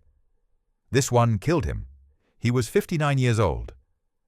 Many people, including some who worked on the film, believed the production of The Misfits contributed to his death. The physical demands he'd insisted on handling himself had been too much for a man his age and his condition. He'd literally worked himself to death, trying to prove he was still the king. Marilyn Monroe was devastated by Gable's death. She blamed herself, even though it wasn't her fault. She'd idolized Gable since childhood. She'd once said she fantasized that he was her real father. His death, combined with the collapse of her marriage to Arthur Miller, sent her into an even deeper spiral. The Misfits was released in February 1961. It received mixed reviews and disappointed at the box office. All that suffering for a film that didn't even succeed commercially. Marilyn divorced Miller shortly after. She tried to put her life back together, but the demons were too strong. Her addiction worsened. Her mental health deteriorated. On August 5, 1962, just 18 months after The Misfits was released, Marilyn Monroe was found dead in her home from an overdose of barbiturates. She was 36 years old. Whether it was suicide, accident, or something more sinister is still debated. But what's clear is that she'd been dying slowly for years, and The Misfits was one of the final chapters in that tragic story. Montgomery Clift survived the longest, but not by much. He continued acting, but his performances were increasingly erratic. His addictions worsened. His health deteriorated. He was in constant pain, physically and emotionally. In 1966, just 5 years after The Misfits was released, Montgomery Clift died of a heart attack. He was 45 years old. The official cause was heart failure, but the real cause was years of substance abuse and physical decline. 3 legends, all dead within 5 years of making one film. All of them suffering during production. All of them giving performances that would be their last or among their last. Is The Misfits cursed? Probably not. There's no such thing as curses. But there is such a thing as broken people being pushed past their limits. There is such a thing as an industry that values product over people. There is such a thing as a production environment so toxic, so demanding, so careless of human well-being that it destroys everyone involved. The Misfits is a haunting film in more ways than one. It's about people who don't fit in the modern world, who are clinging to an outdated way of life, who know they're dinosaurs but can't change. In a way, it's about all 3 of its leads, stars from Hollywood's golden age, who no longer fit in the changing industry, who are broken by the system that had once made them famous. When you watch the film, you're watching ghosts, people who were already dying, giving final performances that captured their real pain. The line between fiction and reality dissolved. They weren't playing broken characters, they were broken people playing themselves. That's not a curse, that's just tragedy. Now, not all Hollywood deaths were slow declines or mysterious circumstances. Some were shockingly sudden, bizarrely mundane, and so weird you can't believe they're real. Like the story of how a beloved child star was killed over $50 in a dispute about a lost dog. Yes, really. Story 7. Carl Alfalfa, Switzer's Bizarre Death. Remember The Little Rascals? The Our Gang comedy shorts from the 1930s and 40s?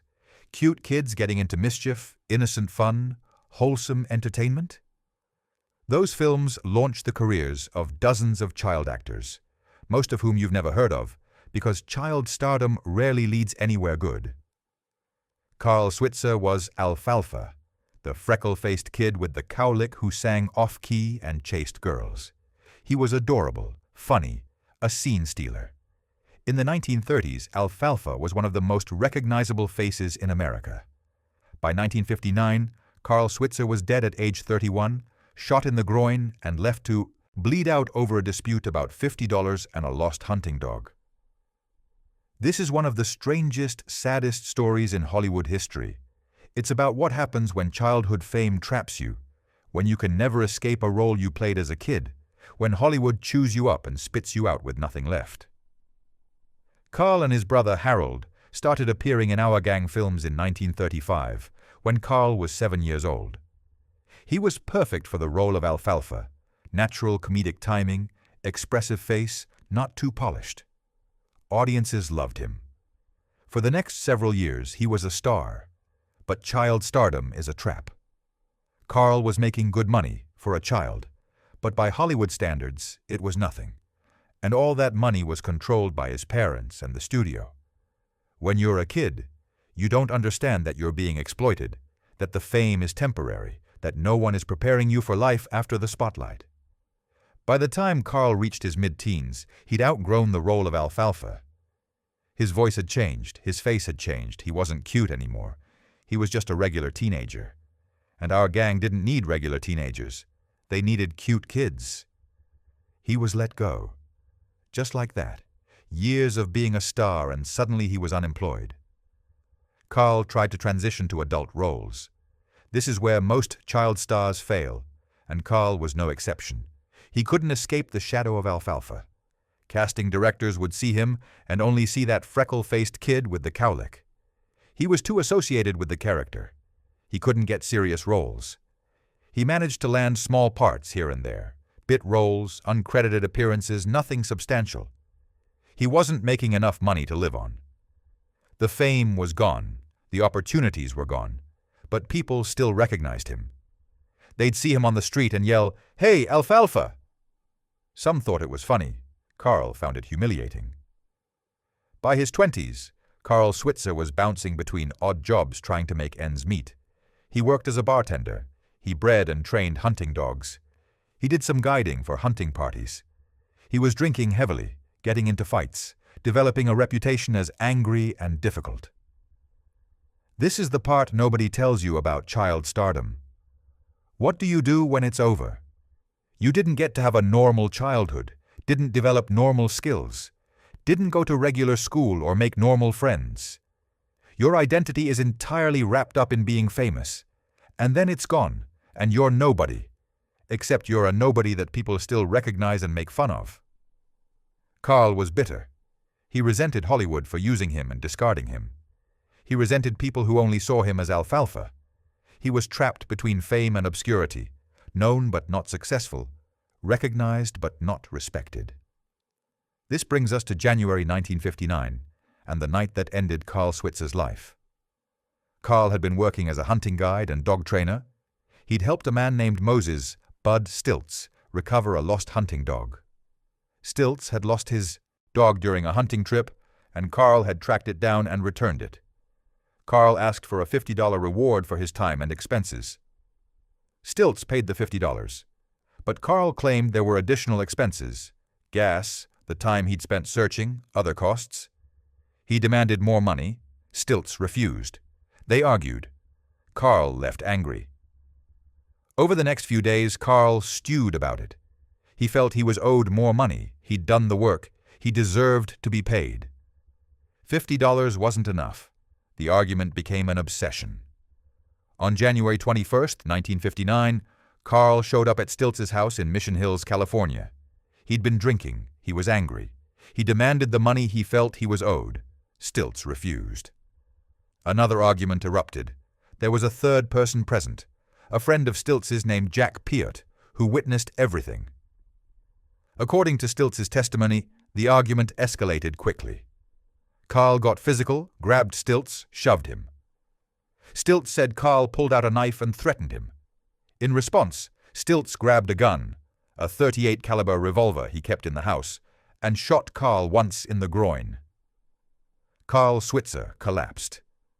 The bullet had severed his femoral artery. He was bleeding out, hemorrhaging massive amounts of blood. Stilts called an ambulance, but it was too late. Carl died before reaching the hospital.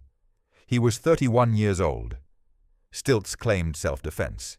He said Carl had attacked him with a knife, and he'd shot him to protect himself. The witness, Jack Piot, backed up this story. The police investigated and decided not to file charges. The shooting was ruled justifiable homicide. Case closed. The former child star who'd been shot over a $50 dispute about a dog was buried, and Hollywood barely noticed. But there's another version of events, a darker version that suggests maybe it wasn't self-defense after all. There was a second witness that night, a 14-year-old boy who was in the house when the shooting occurred. He gave a different account. He said Carl hadn't pulled a knife. He said the argument had been heated, but not violent until Stilts pulled the gun and shot Carl without clear justification. His testimony suggested it might have been murder, not self-defense, but the boy's testimony was largely ignored. Stilts and his adult friend's testimonies carried more weight. And maybe it didn't hurt that Carl Switzer had a reputation as a drunk and a hothead, while Stilts had no criminal record. We'll never know what really happened in that house. What we do know is that Carl Switzer's death received minimal media attention. Despite his childhood fame, his death was barely mentioned in newspapers. By 1959, he'd been forgotten. He was a has-been, a washed-up child star, and nobody cared. This is what gets me about Carl Switzer's story. A kid who brought joy to millions, who'd worked since he was 7 years old, who'd been famous and beloved, died in a dispute over $50. He died angry, broke, and largely forgotten. He never escaped being alfalfa. That character defined him, trapped him, and in a way, destroyed him. Carl Switzer is buried in Hollywood Memorial Park Cemetery. His grave marker reads, Carl Alfalfa Switzer. Even in death, he's still alfalfa. He never got to just be Carl. His story is a cautionary tale about child stardom, about an industry that uses kids and throws them away, about what happens when fame is everything and then it disappears. If you've ever felt trapped by who you used to be, by expectations people have of you, by a version of yourself you've outgrown but can't escape, maybe you understand a little of what Carl Switzer experienced. Now we've covered some dark territory. Let's shift gears to something a little more absurd, a little more bizarre in a funny way rather than a tragic way. Let's talk about Howard Hughes, the billionaire who became obsessed with designing a bra for a movie star and kept detailed files on the exact body measurements of every woman under contract at his studio. Yes, this actually happened. Story 8. Howard Hughes and the Bra. Built by an aviator. Howard Hughes is one of the most fascinating and strange figures in Hollywood history. He was a genius, pioneering aviator, innovative film producer, successful businessman. He was also completely insane, reclusive, obsessive, paranoid, and bizarrely fixated on controlling women's bodies. The intersection of genius and madness created some of the weirdest stories in Hollywood history, and the story of Howard Hughes designing a bra for Jane Russell might be the weirdest of all. In the 1940s, Hughes was producing a Western called The Outlaw. The film was meant to be a star vehicle for Jane Russell, a young actress Hughes had put under contract. Hughes wasn't just producing the film, he was obsessed with it, particularly with how Jane Russell looked on camera. Hughes had a very specific vision. He wanted Russell's breasts to be the star of the film. Not her acting, not her face, not her performance, her chest. This wasn't subtext. This was the actual marketing strategy. The film's posters featured Russell lying in hay, with her cleavage prominently displayed. The tagline was, "Mean, moody, magnificent." The film was designed to be controversial, to push boundaries, to showcase Russell's figure. But Hughes wasn't satisfied with how Russell looked in the costumes. He thought her breasts weren't being presented well enough, weren't prominent enough, weren't defying gravity the way he wanted. So Howard Hughes, aviation engineer and billionaire, decided to design a better bra. Let me be clear, Howard Hughes had no background in fashion design, no experience with undergarments, no expertise in anything related to women's clothing. What he did have was an engineering degree from Caltech and experience designing aircraft.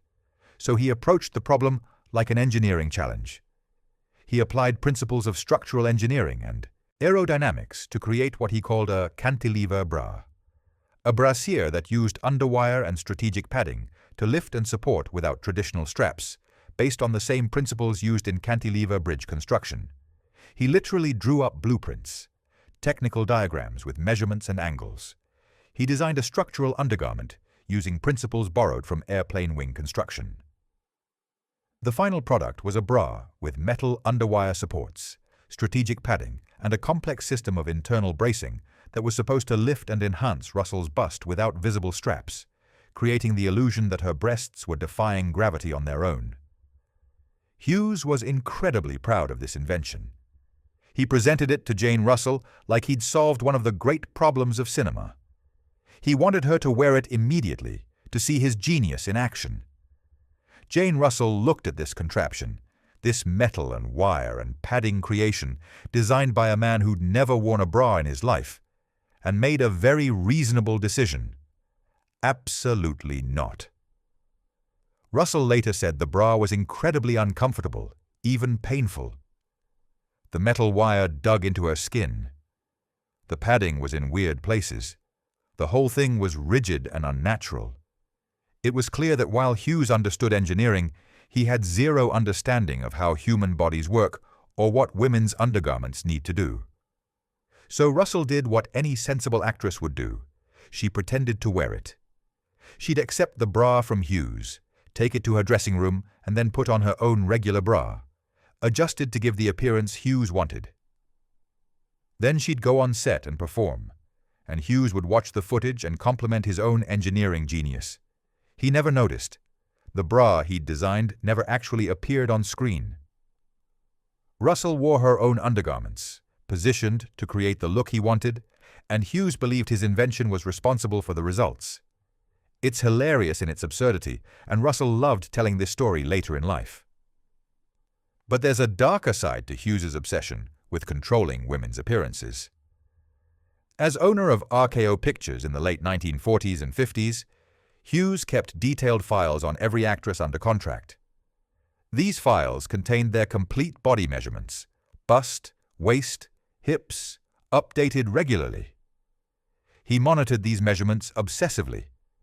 If an actress gained weight, even a pound or two, he'd know.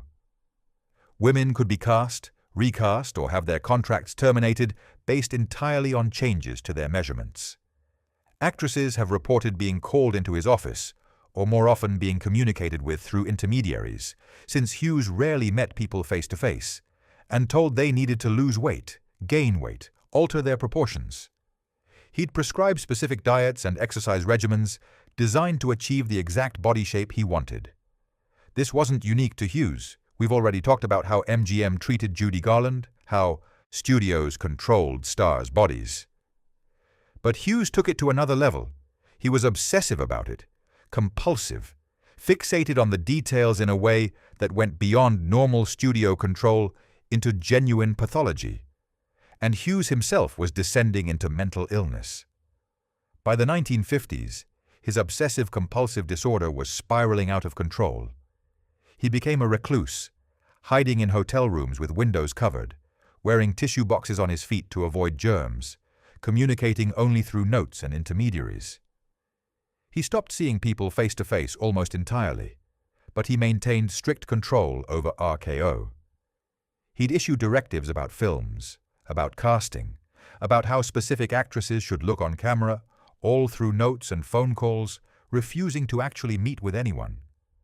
Directors would receive detailed instructions about camera angles to use for actresses, which angles best displayed their figures, how to light them. All of this coming from a man who hadn't left his hotel room in months, who was descending into paranoid madness, but who still believed he knew better than everyone else. The cantilever bra story is funny on its surface. Eccentric billionaire designs bra using airplane engineering. Actress tricks him into thinking it worked.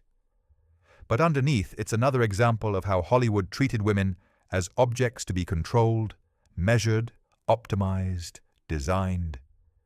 Hughes's story is a mix of brilliance and insanity.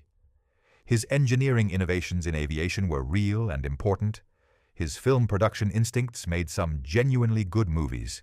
But his treatment of women, his obsessive need to control and modify their bodies, his belief that he could engineer human beings the way he engineered planes, that was pathological. By the 1970s, Hughes was completely isolated, living in sealed hotel rooms, drugged and deteriorating. He died in 1976, en route to a hospital, having not been seen in public for decades. The man who'd once been one of the most famous people in America died as a ghost, a recluse, his mind destroyed by the same obsessive tendencies that had once made him successful. His legacy is complicated. Genius inventor and filmmaker, yes, but also a man whose need for control over women's bodies represented the worst of Hollywood's treatment of actresses. Speaking of control and suspicious circumstances, let's talk about another death that was never properly explained. George Reeves, the man who played Superman on television and who died under circumstances so strange that people still argue about what really happened. Was it suicide, accident, or murder that was covered up to protect powerful people? Story 9. George Reeves and Superman's strange death. Look, up in the sky. It's a bird. It's a plane. It's Superman. In the 1950s, George Reeves was Superman. The television series Adventures of Superman made him famous, beloved by kids across America. He was the hero, the Man of Steel, invincible. And then on June 16, 1959, George Reeves was found dead in his bedroom from a gunshot wound to the head. The official ruling was suicide. But the circumstances were so bizarre, so contradictory, that many people believe he was murdered, and the investigation was shut down to protect powerful people connected to organized crime and the studio system. This is one of Hollywood's greatest unsolved mysteries. Let me walk you through what we know, what doesn't make sense, and why this case probably involves corruption at the highest levels. June 16, 1959, around 2:00 a.m., George Reeves's house in Benedict Canyon. Reeves is upstairs in his bedroom. Downstairs, his fiancée, Leonore Lemon, is hosting a small party. There are 3 guests: writer Robert Condon, Carol Van Runkle, and William Bliss. They're drinking, talking, making noise. Reeves comes downstairs around 1 a.m., irritated that they're being loud. He tells them to keep it down. He's trying to sleep. There's some banter, some jokes. Lemon apparently makes a comment like he's going to shoot himself in a joking way. Everyone laughs. Reeves goes back upstairs. According to Lemon's testimony, about 30 minutes later, they hear a gunshot from upstairs. Here's where things get weird. They don't immediately go check on him. They don't rush upstairs to see if he's okay. According to various accounts, they wait anywhere from 30 to 45 minutes before calling the police. Why? Lemon later said they were trying to figure out what to do. They were confused. They weren't sure what had happened. That's strange, right? You hear a gunshot from upstairs where your fiancé is sleeping, and you wait 45 minutes to call for help? When police finally arrive, they find George Reeves lying on his back on his bed, dead from a single gunshot wound to the head. A Luger pistol is on the floor near his body. A spent shell casing is found under his body. Blood and brain matter are on the headboard. The police immediately begin investigating it as a suicide. Case closed by morning. The official story. George Reeves was depressed about being typecast as Superman, about his failing career, about financial problems. He took his own gun and shot himself while drunk. But almost immediately, people who knew Reeves started saying it didn't make sense. First problem, the bullet casing. In a suicide by handgun, the shell casing is ejected from the weapon when the gun fires. It typically lands several feet away from the body, But in Reeves's case, the shell casing was found under his body. How did it get there? If he shot himself while on the bed, the casing should have been ejected away from him, not underneath him. Second problem, no fingerprints. The gun had been wiped clean. There were no fingerprints on it at all, not Reeves's, not anyone's. Why would someone committing suicide wipe the gun clean of fingerprints? Third problem, the trajectory. The bullet entered above Reeves's right temple at a slight upward angle. Forensic experts later said, this is an unusual angle for a self-inflicted gunshot. Most people committing suicide with a handgun hold the gun perpendicular to their head or at a downward angle. An upward angle suggests someone standing over the victim. Fourth problem, unexplained injuries. Reeves's body showed bruising and abrasions that weren't explained. He had bruises on his torso and what looked like fingernail scratches. Police wrote these off as being from a fistfight Reeves had been in days earlier, but that's a convenient explanation. Fifth problem, his behavior before death. Reeves had made plans for his wedding just weeks away. He'd been discussing future work projects. He'd recently signed a deal for a wrestling appearance tour that would pay well.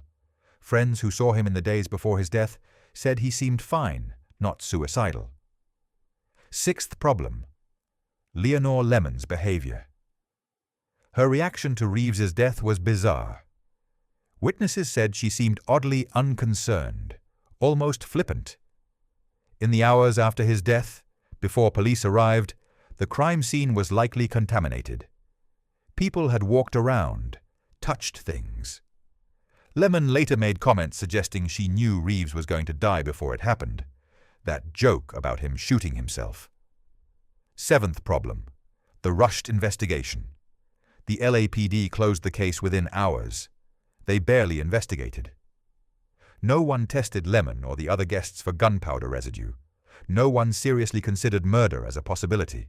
They ruled it suicide and moved on. So if it wasn't suicide, what happened? There are several theories, and they all involve powerful, dangerous people. Theory 1. Tony Mannix had him killed. This is the theory many investigators now believe is most likely. Tony Mannix was the wife of Eddie Mannix, a powerful MGM executive who'd been the studio's fixer, the man who covered up scandals, paid off victims, and made problems disappear. Eddie Mannix had connections to organized crime. George Reeves had been in a decade-long affair with Tony Mannix. She was obsessed with him, supported him financially, helped his career. When Reeves ended the relationship and got engaged to the younger Leonore Lemon, Tony was devastated and furious. According to this theory, Tony Mannix, possibly with the help of her husband Eddie's criminal connections, had Reeves killed. A professional hitman could have entered the house while Reeves was in bed, shot him, staged it to look like suicide, and left. The LAPD, not wanting to investigate a murder that led to MGM and organized crime, quickly ruled it suicide. Evidence. Tony Mannix had motive, jealousy, revenge. She had means, Eddie Mannix's mob connections. And years later, allegedly on her deathbed, Tony Mannix reportedly confessed to a priest that she was responsible for Reeves's death. This is second-hand information and unverified, but multiple people claim it happened. Theory 2. Leonore Lemon killed him. This theory suggests that Lemon and Reeves had a fight, possibly about money or infidelity. Things got physical. Lemon shot him, then staged it as suicide. She'd had 45 minutes to clean up the scene before calling police. Evidence, her strange behavior, her lack of emotion, her delay in calling police, the fact that she left Los Angeles shortly after and never cooperated with attempts to reopen the investigation. But there's no strong physical evidence tying her to the shooting. Theory 3. It actually was suicide, but staged poorly. Some believe Reeves did kill himself, but the police and studio conspired to make it look more obviously like suicide to avoid scandal and complicated insurance issues. They cleaned up evidence, planted or removed things, to ensure the ruling would be quick and clean. Evidence. This would explain why the scene looks suspicious. because it was tampered with, but it doesn't explain the upward bullet trajectory or the shell casing placement. Theory 4. Accident. A small number of people believe it was an accidental shooting during a confrontation. Maybe someone else was handling the gun, it went off, and panic led to a cover-up staged as suicide. Evidence. This could explain some of the forensic inconsistencies, but doesn't explain why no one was ever charged. Here's what we know for certain. The investigation was garbage. Whether suicide or murder, the LAPD didn't do their job. The crime scene was contaminated. Key evidence was ignored or lost. Witness statements were contradictory and never properly challenged. The case was closed in hours when it should have taken weeks. And most telling, when Reeves's mother tried for years to get the case reopened, she was blocked at every turn. She hired private investigators. She presented evidence of inconsistencies. Nothing happened. The case remained closed. Why would the LAPD refuse to reopen a case with so many unanswered questions? 2 possible reasons: incompetence or corruption. Either they were embarrassed by their shoddy initial investigation and didn't want to admit they'd screwed up, or they'd been pressured by powerful people to keep the case closed. Given that one of the prime suspects was married to Eddie Mannix, MGM's fixer with mob ties, corruption seems more likely than incompetence. George Reeves deserved better. Whether he killed himself or was murdered, his death should have been properly investigated. Instead, it was swept under the rug, another Hollywood mystery where powerful people got away with something because they had the connections to make investigations disappear. The man who played Superman, the hero who stood for truth and justice, died under suspicious circumstances and never got justice himself. That's Hollywood. Now, not all Hollywood scandals involved death and tragedy. Some involved spectacular pettiness, outrageous behavior, and feuds so entertaining they became legendary. Let me tell you about the greatest feud in Hollywood history: Bette Davis versus Joan Crawford. These 2 women hated each other with a passion that burned for decades and produced some of the most outrageous stunts you've ever heard. This is pettiness as performance art. Bisses, Story 10. Joan Crawford versus Bette Davis, Hollywood's pettiest feud. Few rivalries in Hollywood history match the intensity, longevity, and sheer spectacular pettiness of the feud between Bette Davis and Joan Crawford. These 2 legendary actresses clashed for decades, turning professional jealousy into a blood sport that produced some of the most outrageous and entertaining behavior in Hollywood history. This wasn't just 2 actresses who didn't like each other. This was a war that lasted 40 years and included theft of lovers, sabotaged film productions, vicious public insults, and one of the most legendary acts of revenge in Oscar history. Let's start at the beginning. The love triangle that started it all. In 1935, Bette Davis was a rising star at Warner Brothers. She wasn't yet the icon she'd become, but she was getting noticed. She was filming Dangerous, a role that would eventually win her first Oscar. Her co-star was Franchot Tone, a handsome, charming actor. Davis fell hard for him. They had an affair during filming. Davis thought Tone was going to leave his girlfriend and marry her. Enter Joan Crawford. Crawford was already a major star, more famous and powerful than Davis. When Crawford heard about Davis's romance with Tone, she decided she wanted him. Not necessarily because she was in love with him. Multiple sources suggest Crawford was motivated more by competition than genuine feeling, but because taking him away from Davis would establish dominance. Crawford launched a full seduction campaign. She invited Tone to parties, flirted aggressively, used all her star power to dazzle him. It worked. Tone broke up with Davis and started seeing Crawford. In October 1935, just months after Davis thought Tone was hers, Crawford and Tone got married. Davis was devastated and humiliated.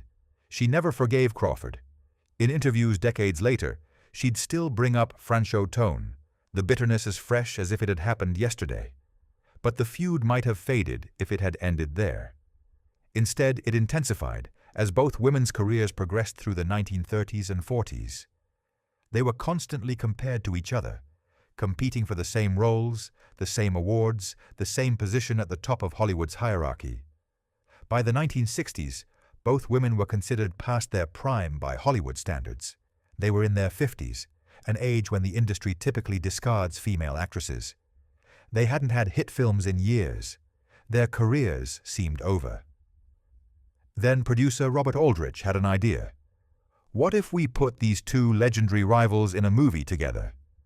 The publicity from their feud alone would sell tickets.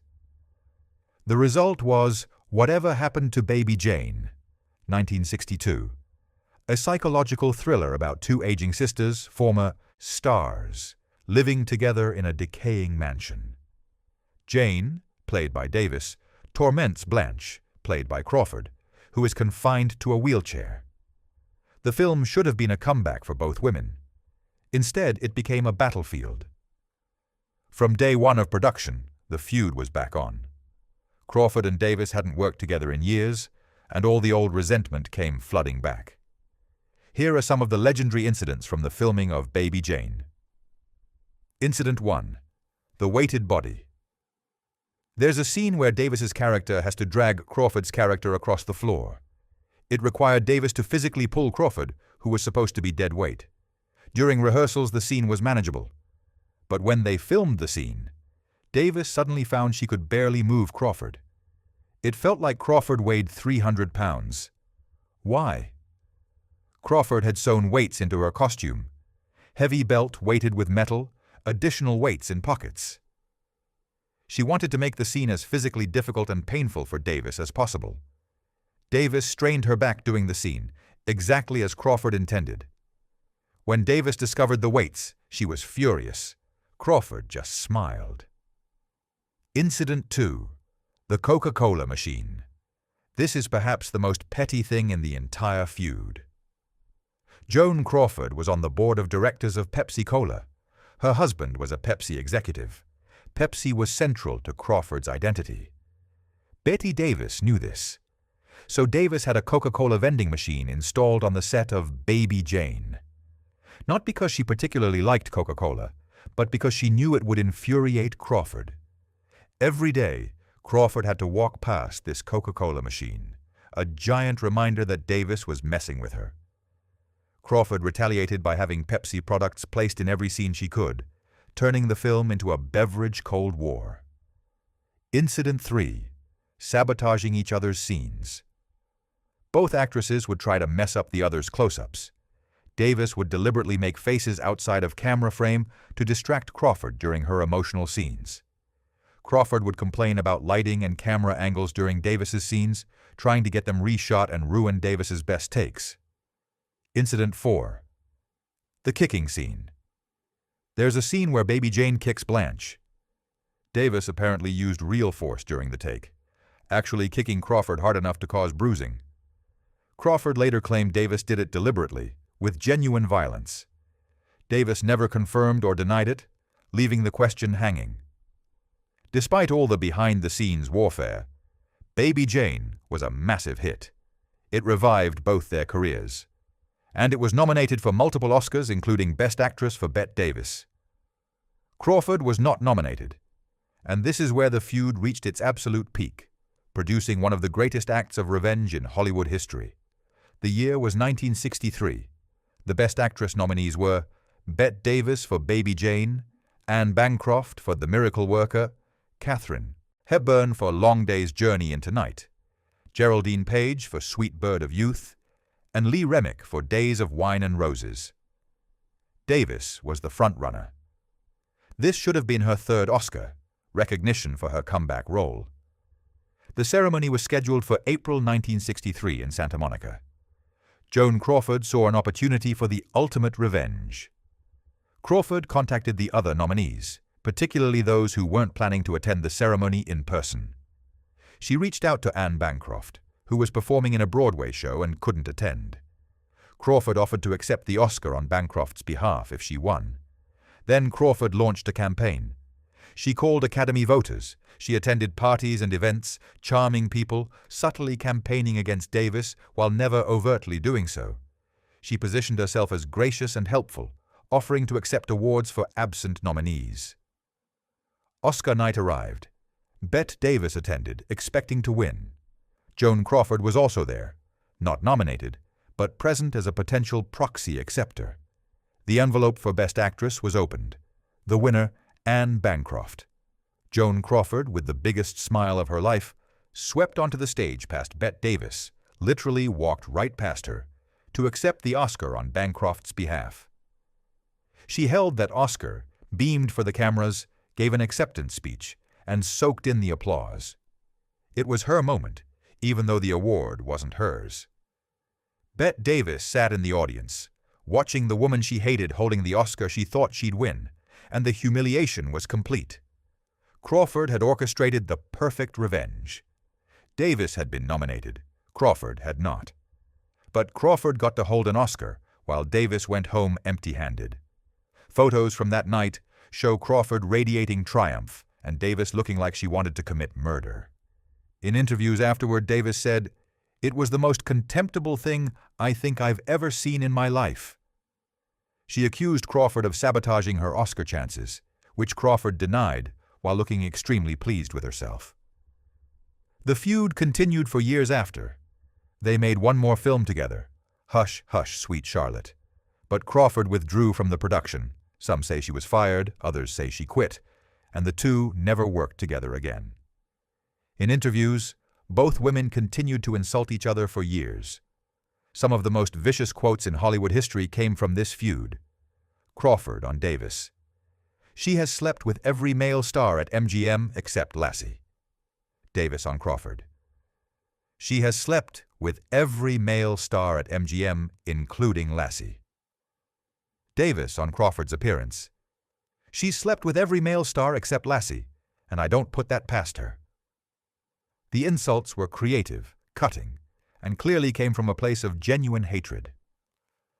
Joan Crawford died in 1977. Bette Davis was asked to comment. Her response has become one of the most famous quotes in Hollywood history.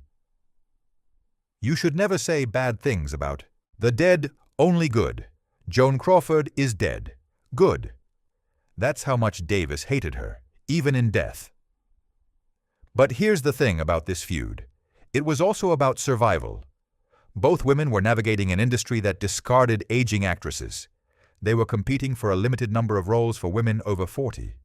Hollywood pitted them against each other because it benefited studios to keep actresses fighting among themselves rather than fighting the system that marginalized them. In a different world, Davis and Crawford might have been allies. They had similar experiences. Both were strong-willed, talented women fighting for respect in a sexist industry. Both were told they weren't pretty enough to be leading ladies and proved everyone wrong. Both had to fight for every role, every bit of recognition. But instead of solidarity, they got rivalry. The studio system encouraged competition among women, knowing it was easier to control them if they were fighting each other. That doesn't excuse the pettiness, the sabotage, or the decades of mutual hatred. But it does contextualize it. This feud was as much a product of Hollywood's treatment of women as it was about personal animosity. Still, the stories are legendary. The weighted costume, the Coca-Cola machine, the Oscar night revenge. This feud was pettiness elevated to performance art, and it's provided entertainment for decades. Now we've talked about a lot of real stories, some dark, some tragic, some bizarre. But there's one story about the Wizard of Oz that I haven't addressed yet, and it's one of the most persistent Hollywood urban legends ever created. It's completely false, but millions of people believe it. Let me tell you about the myth of the hanging munchkin and why a fake tragedy became more famous than the real horrors that occurred on that set. Story 11. The Munchkin Hanging Myth. A bizarre Hollywood urban legend. Among all the dark stories surrounding the Wizard of Oz, and as we've discussed, there are many real ones, one of the most persistent and disturbing is an urban legend that a Munchkin actor took his own life on set and that the event was captured on film. This story is completely false. It never happened.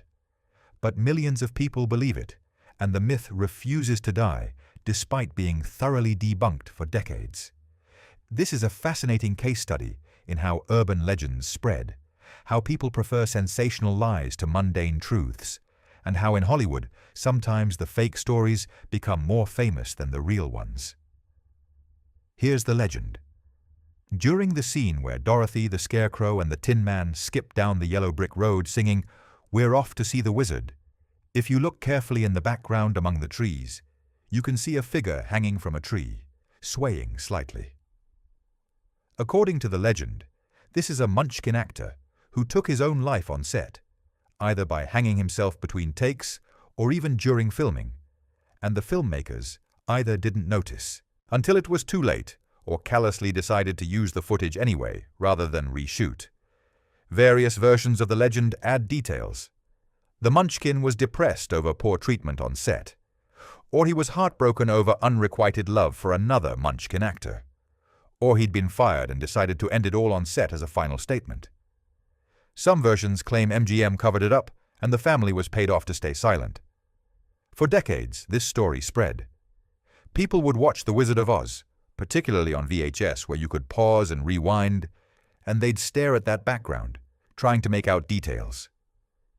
Grainy, low-quality copies of the film made it easy to see whatever you wanted to see. That fuzzy, dark shape in the trees. Is that a body? Is it moving? Are those legs? The more you stared, the more you could convince yourself you were seeing something sinister. The legend became so widespread that it overshadowed many of the actual dangerous and tragic events from the film's production. Buddy Ebsen's near death from aluminum poisoning, less well known than the fake hanging. Margaret Hamilton's severe burns, less famous than the non-existent dead Munchkin. The asbestos snow? Most people have never heard of it. But the hanging Munchkin? That's what people know. So what's actually in the background of that scene? What is that dark figure that spawned decades of urban legends? It's a bird.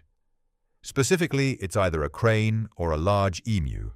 Sources differ on the exact species. And it's not hanging. It's walking around and stretching its wings. Here's the actual explanation.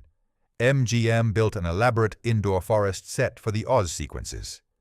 To make the artificial forest seem more lifelike and magical, they rented several large exotic birds from the Los Angeles Zoo and released them onto the set. These birds can be seen in various background shots throughout the film if you look carefully. They add movement and life to what would otherwise be a static painted backdrop. In the specific scene people fixate on, one of these large birds moves near a tree, stretches its wings upward, then moves out of frame. The poor video quality of early home video releases, combined with the distance and the fact that the bird is dark-colored against dark trees, created an ambiguous shape that people's imaginations turned into something sinister. In 1989, when The Wizard of Oz was restored and released on high-quality home video and Laserdisc, the hanging figure could finally be seen clearly. It's obviously a bird. MGM issued statements confirming that large birds were used on set. Film historians explained it in detail. Multiple people who worked on the film, including some of the surviving Munchkin actors, confirmed that no one died on set, let alone by hanging where it would be captured on film. But the legend didn't die. Even after being definitively debunked, people continued to believe it. Why? Several reasons. 1. The legend is more interesting than the truth. Large bird walks around in background is boring. Munchkin's suicide was accidentally filmed is shocking, tragic, and fascinating. People want to believe the more interesting story. 2. The legend confirms people's suspicions about Hollywood. We've already covered multiple real stories about how brutal and exploitative Hollywood was in the 1930s. The hanging Munchkin legend fits into that narrative. It seems plausible because we know MGM did terrible things. It's easy to believe they'd cover up a death. 3. Once people believe something, it's very difficult to change their minds. Cognitive bias means that even when presented with clear evidence, high-quality footage showing it's obviously a bird, people who believe the original story tend to find ways to dismiss the evidence. Well, that's what they want you to think. The restored footage was digitally altered. Of course they'd cover it up. 4. The legend has been repeated so many times in pop culture that it's taken on a life of its own. Television shows, books, websites, and documentaries have repeated the story, sometimes even after it's been debunked. Each repetition reinforces the legend, making it seem more credible. 5. There's something darkly appealing about the idea of hidden horrors in beloved children's films. Finding darkness in something innocent and wholesome feels like discovering a secret truth. It's the same impulse that drives conspiracy theories. The Munchkin hanging legend is actually insulting to the real Munchkin actors who worked on The Wizard of Oz. These were professional performers, many of them experienced vaudeville and circus performers, who did difficult work under challenging conditions. Reducing their contribution to a fake suicide story diminishes their real efforts and struggles. Several surviving Munchkin actors had to repeatedly address this legend in interviews over the years, always saying the same thing: "It never happened, no one died, it's a bird." But because the truth is boring, people kept believing the myth. Here's what I find fascinating about this. The Wizard of Oz had real tragedies and real scandals. We've covered them: Judy Garland's drugging and starvation, Buddy Ebsen's near death, Margaret Hamilton's severe burns, the asbestos snow, the brutal working conditions. All real, all documented, all worse than a fake legend. But the fake story became more famous than the real ones. A completely fabricated tale about a hanging Munchkin overshadowed the actual suffering of real people. The myth became more powerful than the truth. This happens a lot in Hollywood history. Fake scandals and urban legends often become more well-known than real ones because they're more dramatic, more shocking, or more suited to storytelling. The truth is often complicated, messy, and ambiguous. Legends are clean, simple, and satisfying. So why did I include a fake story in this video about true Hollywood stories? 2 reasons. 1. To show how myths spread and why people believe them, especially when the myths confirm existing beliefs about Hollywood's dark side. 2. To make a point about truth versus legend. Everything else in this video has been real. The Munchkin hanging is the only fake story, and I've told you it's fake. But I guarantee some viewers will still go look up that scene and squint at the background, trying to see a hanging body because the legend is too compelling to let go. This is how Hollywood works. Illusion becomes reality, myths become history, and sometimes the lies are more powerful than the truth. Now let's get back to real stories, and let's talk about control. Specifically, let's talk about an actress who took control of her own image in a way that was absolutely unprecedented for her time. Story 12. Marlene Dietrich's contract clause for lighting control. Marlene Dietrich was one of the most iconic faces of Hollywood's golden age, the German-born actress who became an international sensation, known for her beauty, her mystery, and her androgynous glamour. But what made Dietrich truly remarkable wasn't just her talent or her looks. It was her understanding of how Hollywood's visual machinery worked, and her absolute insistence on controlling it. Perhaps no story illustrates this better than Dietrich's unique contract clause that gave her complete control over her own lighting on every film she made. She didn't just approve the cinematographer, though she did that too. She supervised the actual lighting setup for every single one of her close-ups. In the 1930s and 40s, this was almost unheard of. Directors controlled the visual look of films. Cinematographers designed the lighting. Actresses showed up, hit their marks, delivered their lines, and looked however the lighting made them look. That was the system. Marlene Dietrich said, "No, I'll decide how I look," and she had the power and knowledge to make it happen. Dietrich learned the secrets of cinematic lighting from 2 masters, cinematographer Lee Garms and director Josef von Sternberg, who directed her early Hollywood films like Morocco and Shanghai Express. Von Sternberg was obsessed with lighting Dietrich perfectly, spending hours positioning lights and reflectors to create the most flattering, mysterious, iconic look possible. Dietrich paid attention. She learned that shadows could hide a double chin. that a key light placed slightly above and to the side of the face would create cheekbone definition and a luminous quality. That backlighting could create a halo effect in blonde hair. That diffusion filters could soften wrinkles and imperfections. That the angle and intensity of light could completely change how a face appeared on camera. She learned the technical language: key lights, fill lights, rim lights, reflectors, diffusion, flags. She understood f-stops and exposure. She could talk to cinematographers in their own language and tell them exactly what she wanted. And from that point on, Marlene Dietrich insisted on controlling her own lighting in her contracts. She reportedly carried a small mirror on set at all times to constantly check how the lighting looked on her face from camera angle. If she wasn't satisfied, she'd call for adjustments. She'd have lights moved, redirected, filtered, until she approved the look. She even traveled with her own lighting technician, a man named Gene Kornman, to many of her shoots. Kornman knew exactly how Dietrich wanted to be lit, and he'd work with the film's cinematography team to achieve it. Having her own lighting guy was an unprecedented power move that sometimes caused tension with directors and cinematographers who resented the interference. But the results were undeniable. Marlene Dietrich always looked flawless on screen. Her face was consistently beautifully lit, creating an ethereal, glamorous look that became her signature. While other actresses might look better in some scenes than others, depending on the cinematographer's choices, Dietrich maintained absolute visual consistency. When she worked on Destry Rides Again in 1939, she clashed repeatedly with the studio's lighting technicians over the setup. She knew exactly what she wanted: a specific key light position, a specific diffusion level, a specific backlight intensity. When the studio team tried to do it their way, she simply refused to perform until they adjusted it to her specifications. The director, George Marshall, was reportedly frustrated by the delays.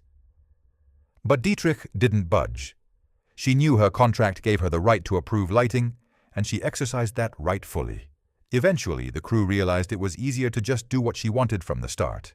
In today's film industry, major actors often have contractual approval over things like final cut, script changes, or their character's wardrobe.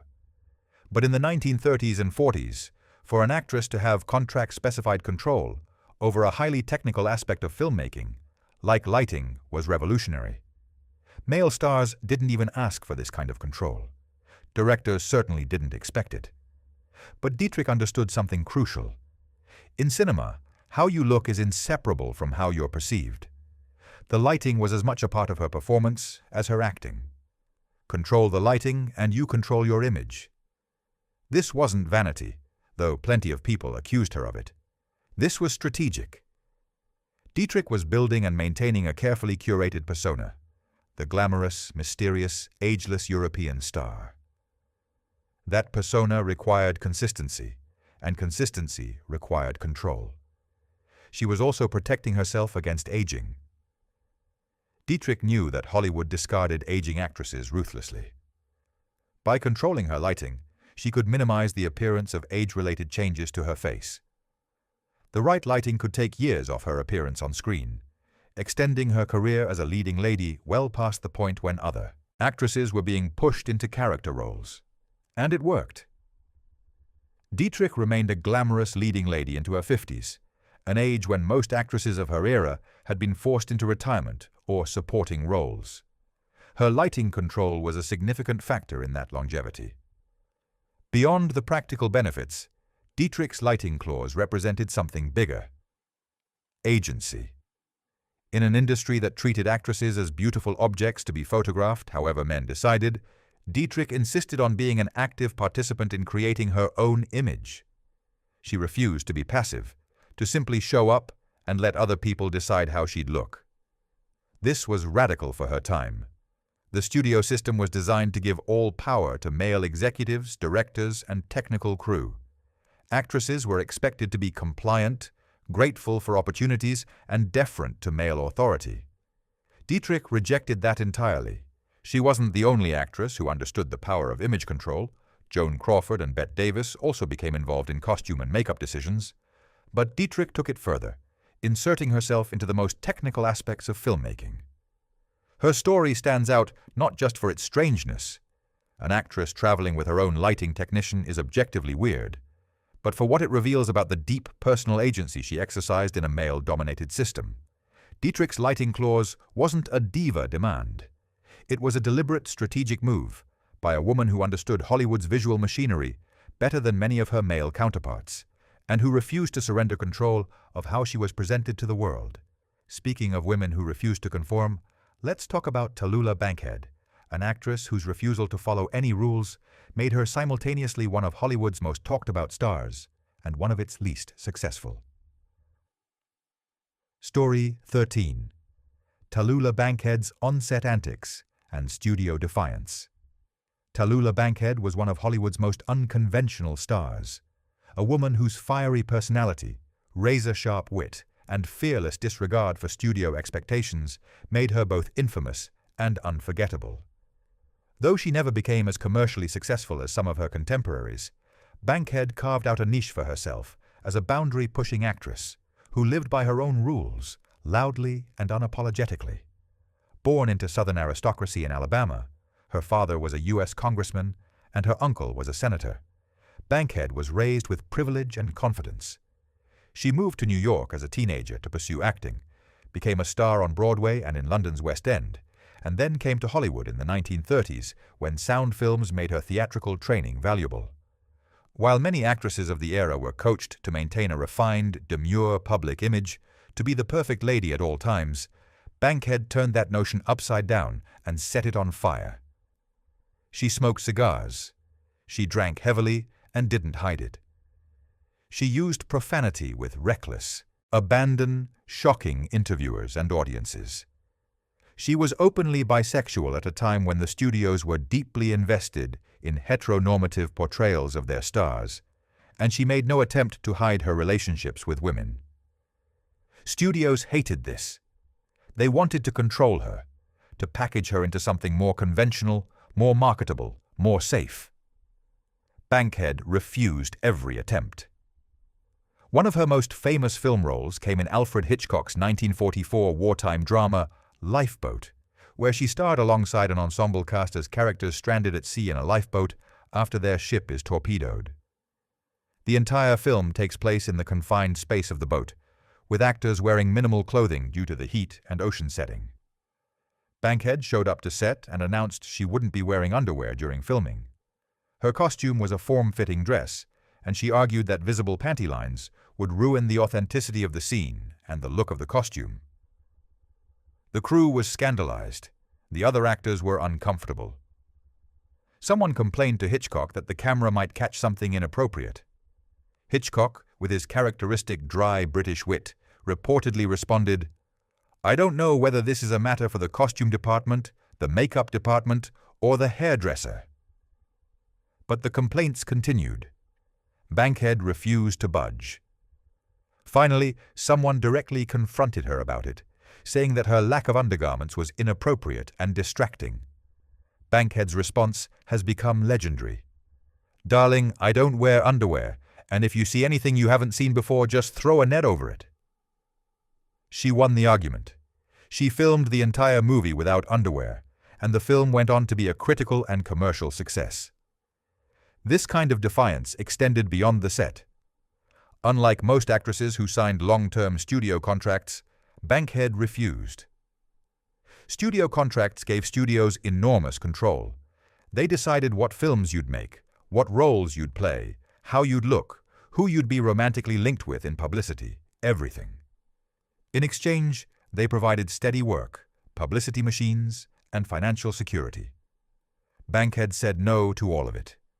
She worked film by film, project by project, maintaining her independence, but sacrificing the promotional support that made other actresses into household names. This meant she lost out on the steady work and publicity machines that propelled actresses like Bette Davis, Joan Crawford, and Katharine Hepburn to sustained stardom. But it also gave her the freedom to speak and act however she pleased, without fear of studio retaliation. She'd show up drunk to interviews and not care. She'd make outrageous statements to the press. She'd openly discuss her sexuality when everyone else was hiding it. She'd insult powerful people and laugh about the consequences.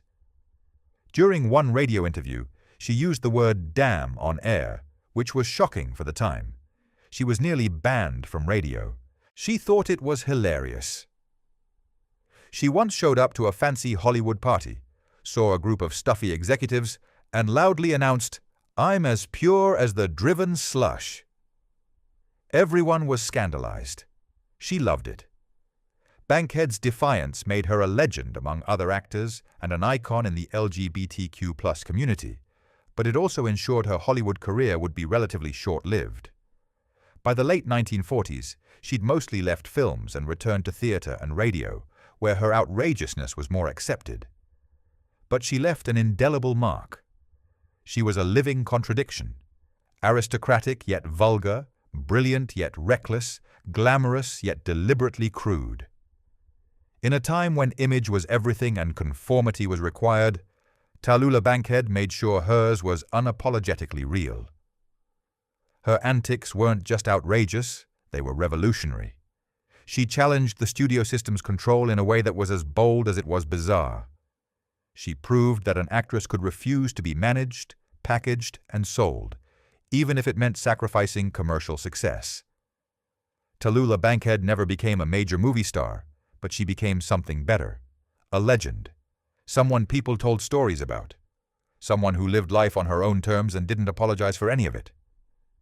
Now, we've talked about studio control, about scandals, about mysterious deaths.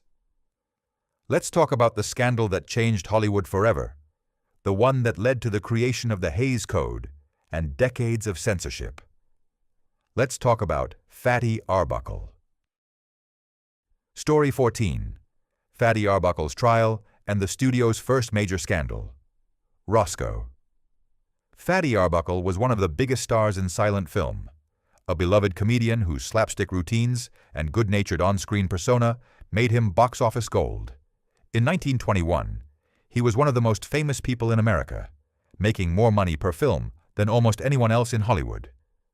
And then, over the course of a weekend in September 1921, his career and life were destroyed by accusations, media sensationalism, and a trial that became a national spectacle. What followed was one of Hollywood's first and most sensational public scandals. A media frenzy, 3 separate trials, and a landmark case that forever changed how Hollywood handled its stars and led to the creation of the censorship system that would control American films for decades. Here's what happened. Over Labor Day weekend 1921, Arbuckle was in San Francisco for a short break from filming. He and some friends rented a suite at the luxurious St. Francis Hotel and threw a party.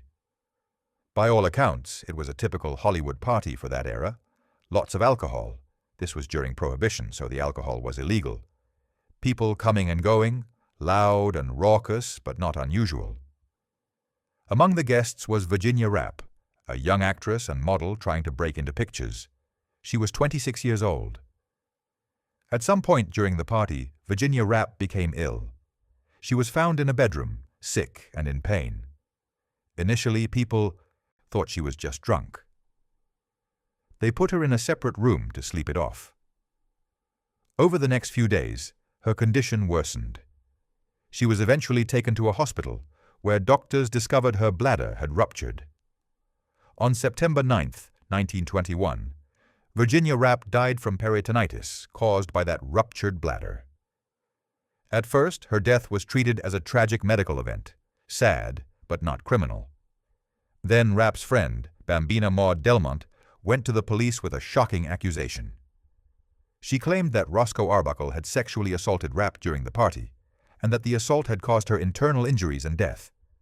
The police arrested Arbuckle and charged him with manslaughter, and the newspapers went absolutely insane.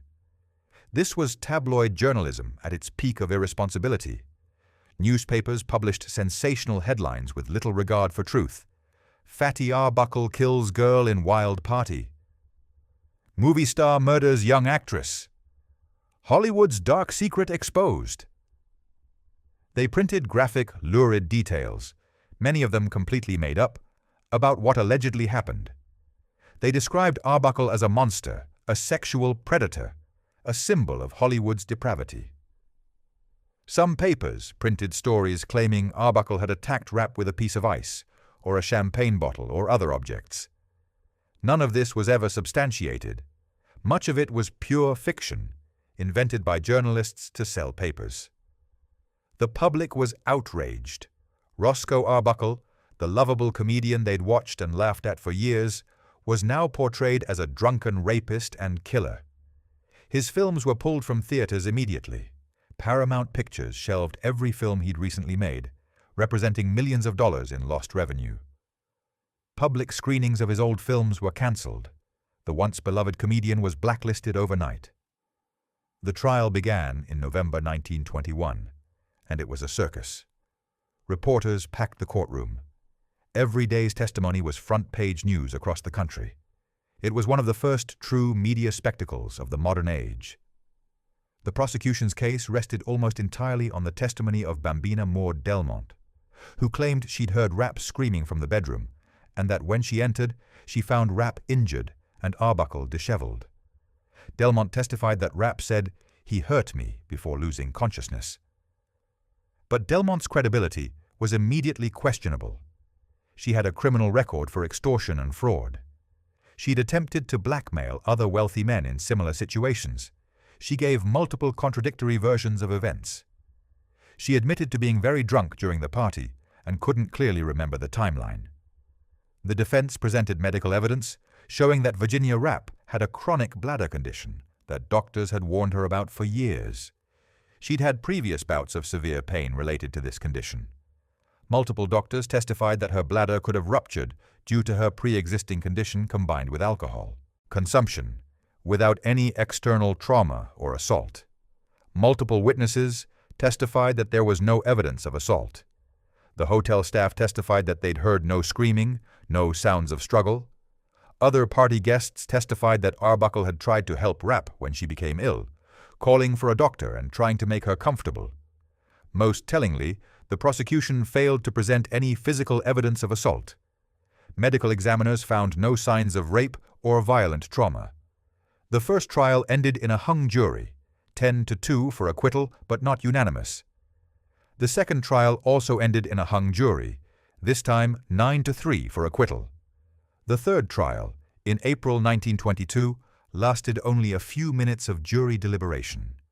The jury came back with a verdict of not guilty and did something extremely rare. They issued a formal written apology to Arbuckle. The jury's statement read, in part, "Acquittal is not enough for Roscoe Arbuckle. We wish him success and hope that the American people will take the judgment of 14 men and women who have sat listening for 31 days to the evidence that Roscoe Arbuckle is entirely innocent and free from all blame." The jury had concluded that there was no evidence whatsoever that Arbuckle had done anything wrong. Virginia Rapp's death was a tragic medical event, not a crime. The accusations against Arbuckle were likely a combination of Delmont's extortion attempt and media sensationalism. But by then, the damage to Arbuckle's reputation was irreversible. He'd been acquitted, completely exonerated by 3 juries. But the public didn't care. He'd been tried and convicted in the court of public opinion. The newspapers had painted him as a monster for months, and most people believed it regardless of what the actual evidence showed. Arbuckle tried to return to filmmaking. Studios wouldn't hire him. Theaters wouldn't show any films with his name attached. He was toxic. The man who'd been one of Hollywood's biggest stars just a year earlier couldn't get work as an actor. Eventually, he worked as a director under a pseudonym, William Goodrich, but even that was difficult. Everyone knew it was him, and the stigma followed him. He made a few films, nothing like his previous success. Roscoe Arbuckle died in 1933 at age 46 from a heart attack. He'd spent the last decade of his life trying and failing to rebuild his career, broke despite having once been one of the highest-paid people in Hollywood. The scandal had multiple lasting effects on Hollywood. First, it revealed how quickly Hollywood could shift from glamorizing a star to completely destroying them, especially under pressure from media and public opinion. Second, it exposed how poorly equipped Hollywood was to handle scandal, and how much damage could be done to the entire industry when a star's behavior real or alleged, caused public outrage. Third, and most significantly, the Arbuckle scandal led directly to the creation of stricter industry oversight and eventually the production code. In the wake of the Arbuckle scandal and several other scandals in the early 1920s, Hollywood studios panicked about potential government censorship. They worried that if they didn't regulate themselves, the government would step in and regulate them.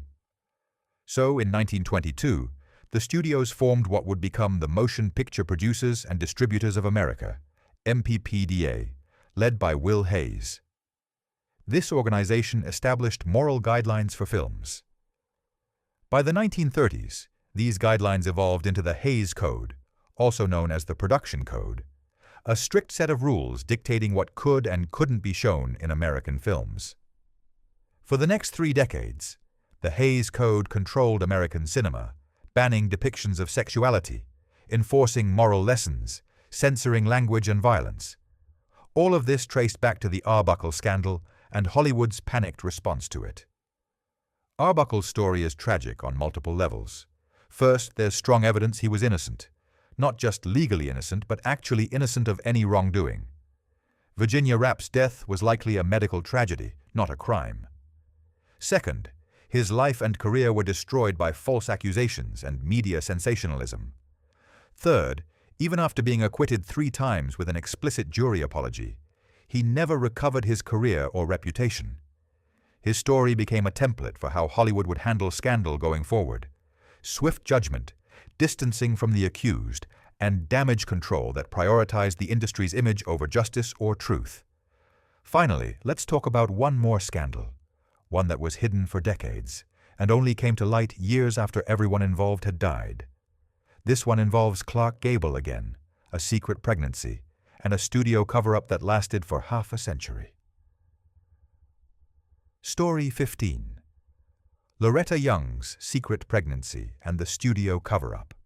Loretta Young was one of Hollywood's most celebrated actresses in the 1930s and 1940s, known for her beauty, her talent, and her devout Catholic faith.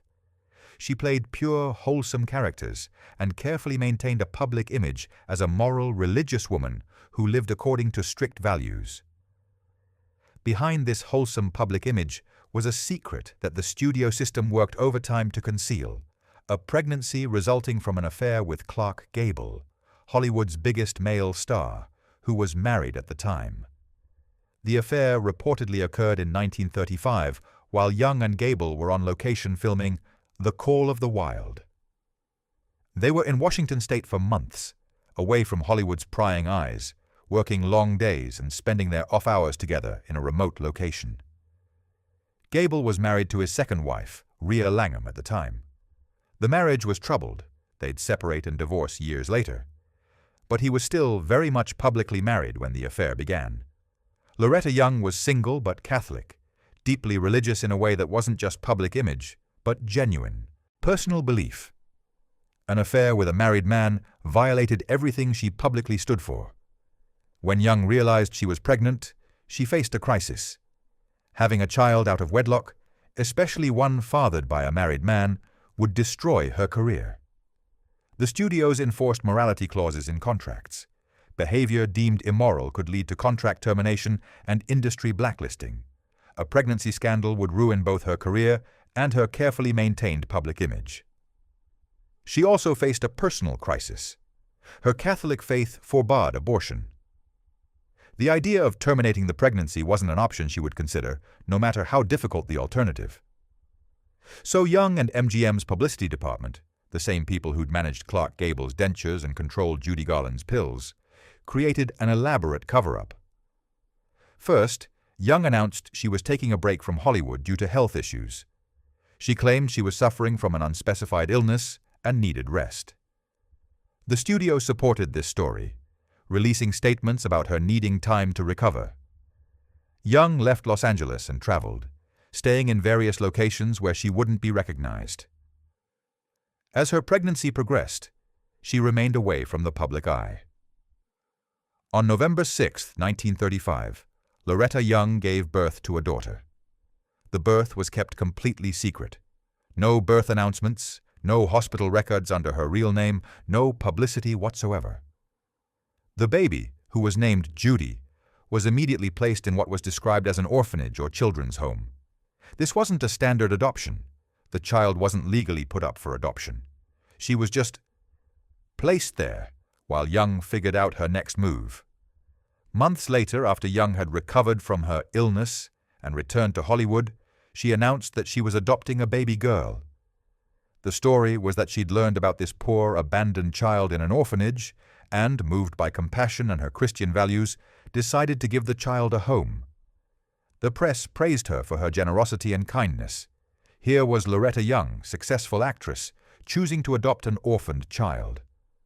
What a wonderful, moral woman. Of course, Judy wasn't an orphan and wasn't adopted.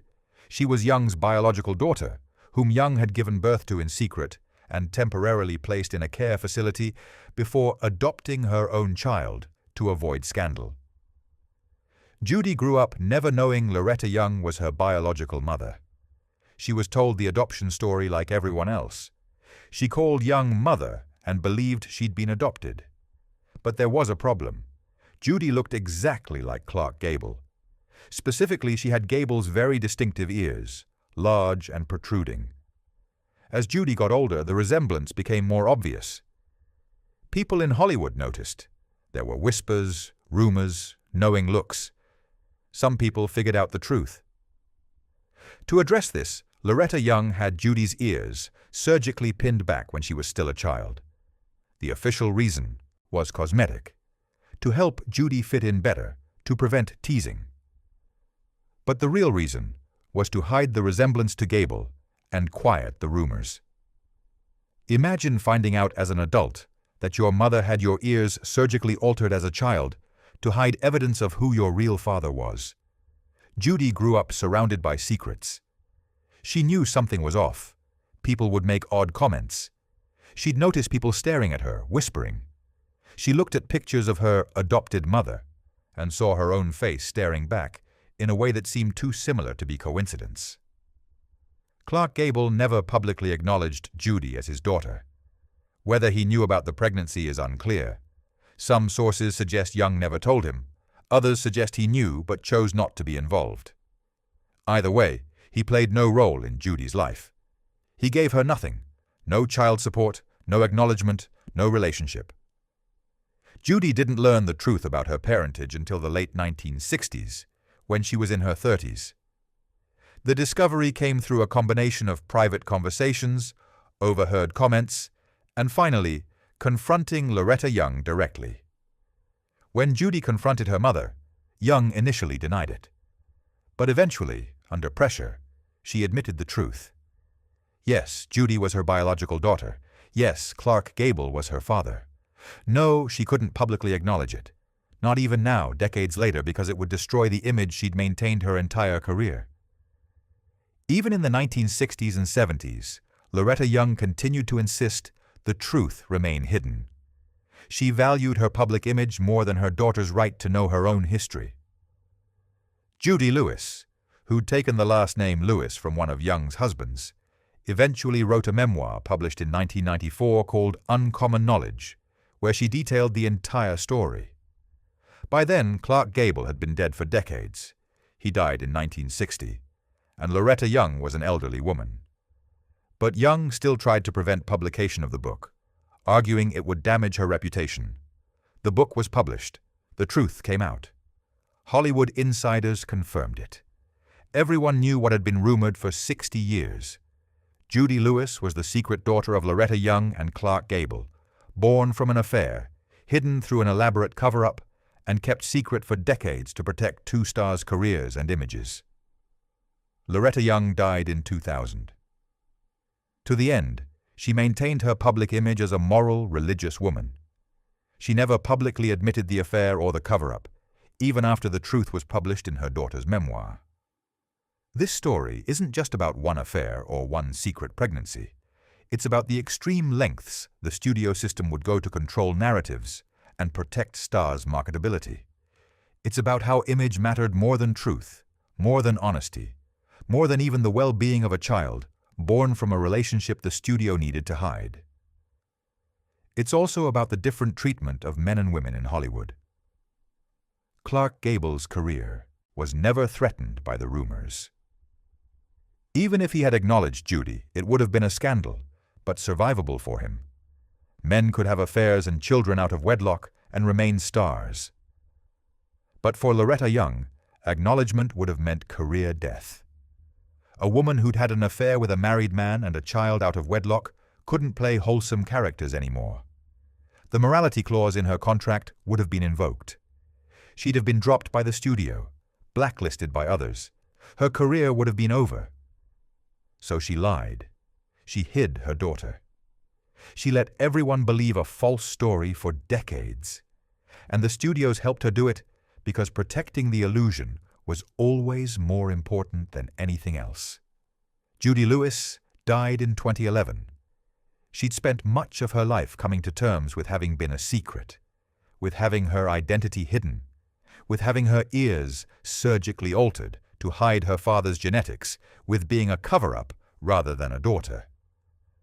Her story, like so many others we've covered, is about the human cost of Hollywood's golden age glamour. Conclusion. And there you have it. 15 stories. Well, 14 true and one famous myth from the golden age of Hollywood. These tales pull back the curtain on a world that was far stranger, darker, and more twisted than the fiction it created.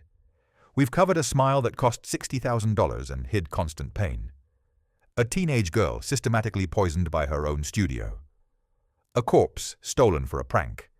A mysterious death that was never properly investigated.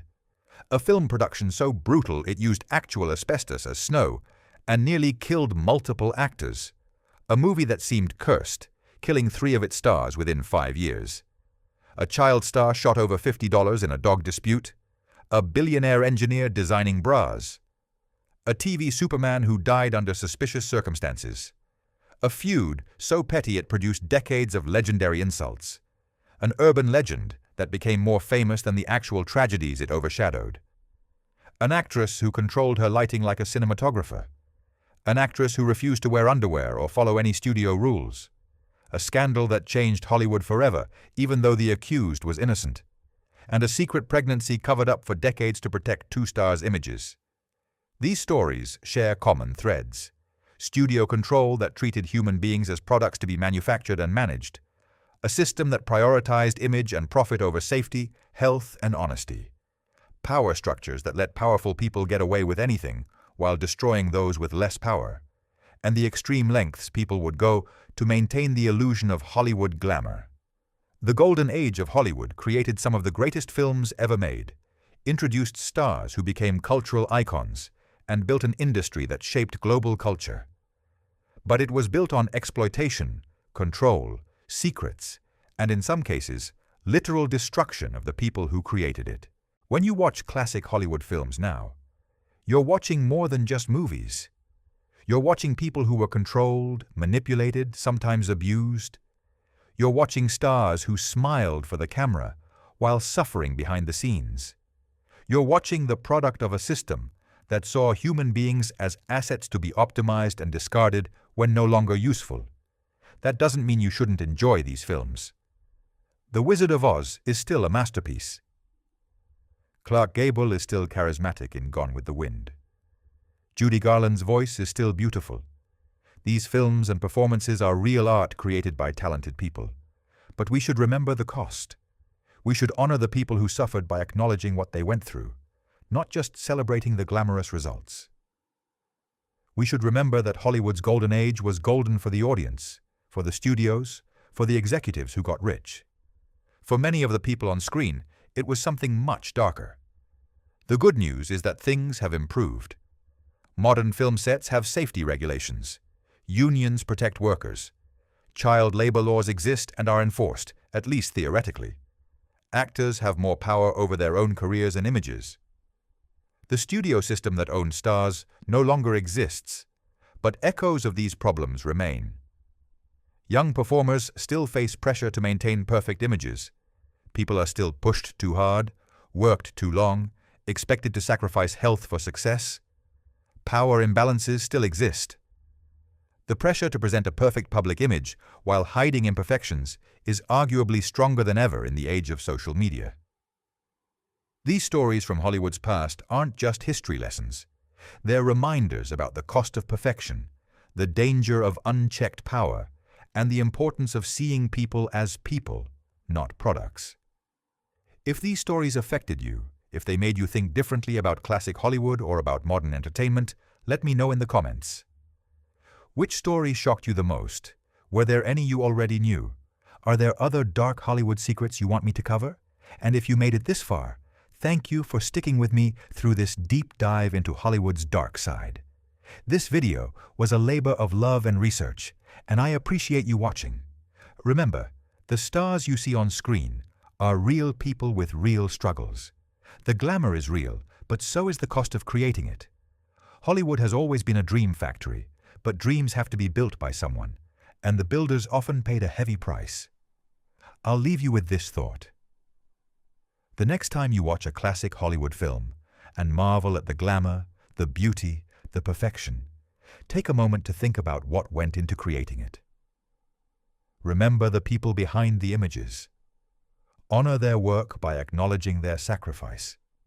Hollywood was never as perfect as it appeared, but the real stories are often more interesting, more moving, and more important than the manufactured illusions. Thanks for watching. See you in the next one.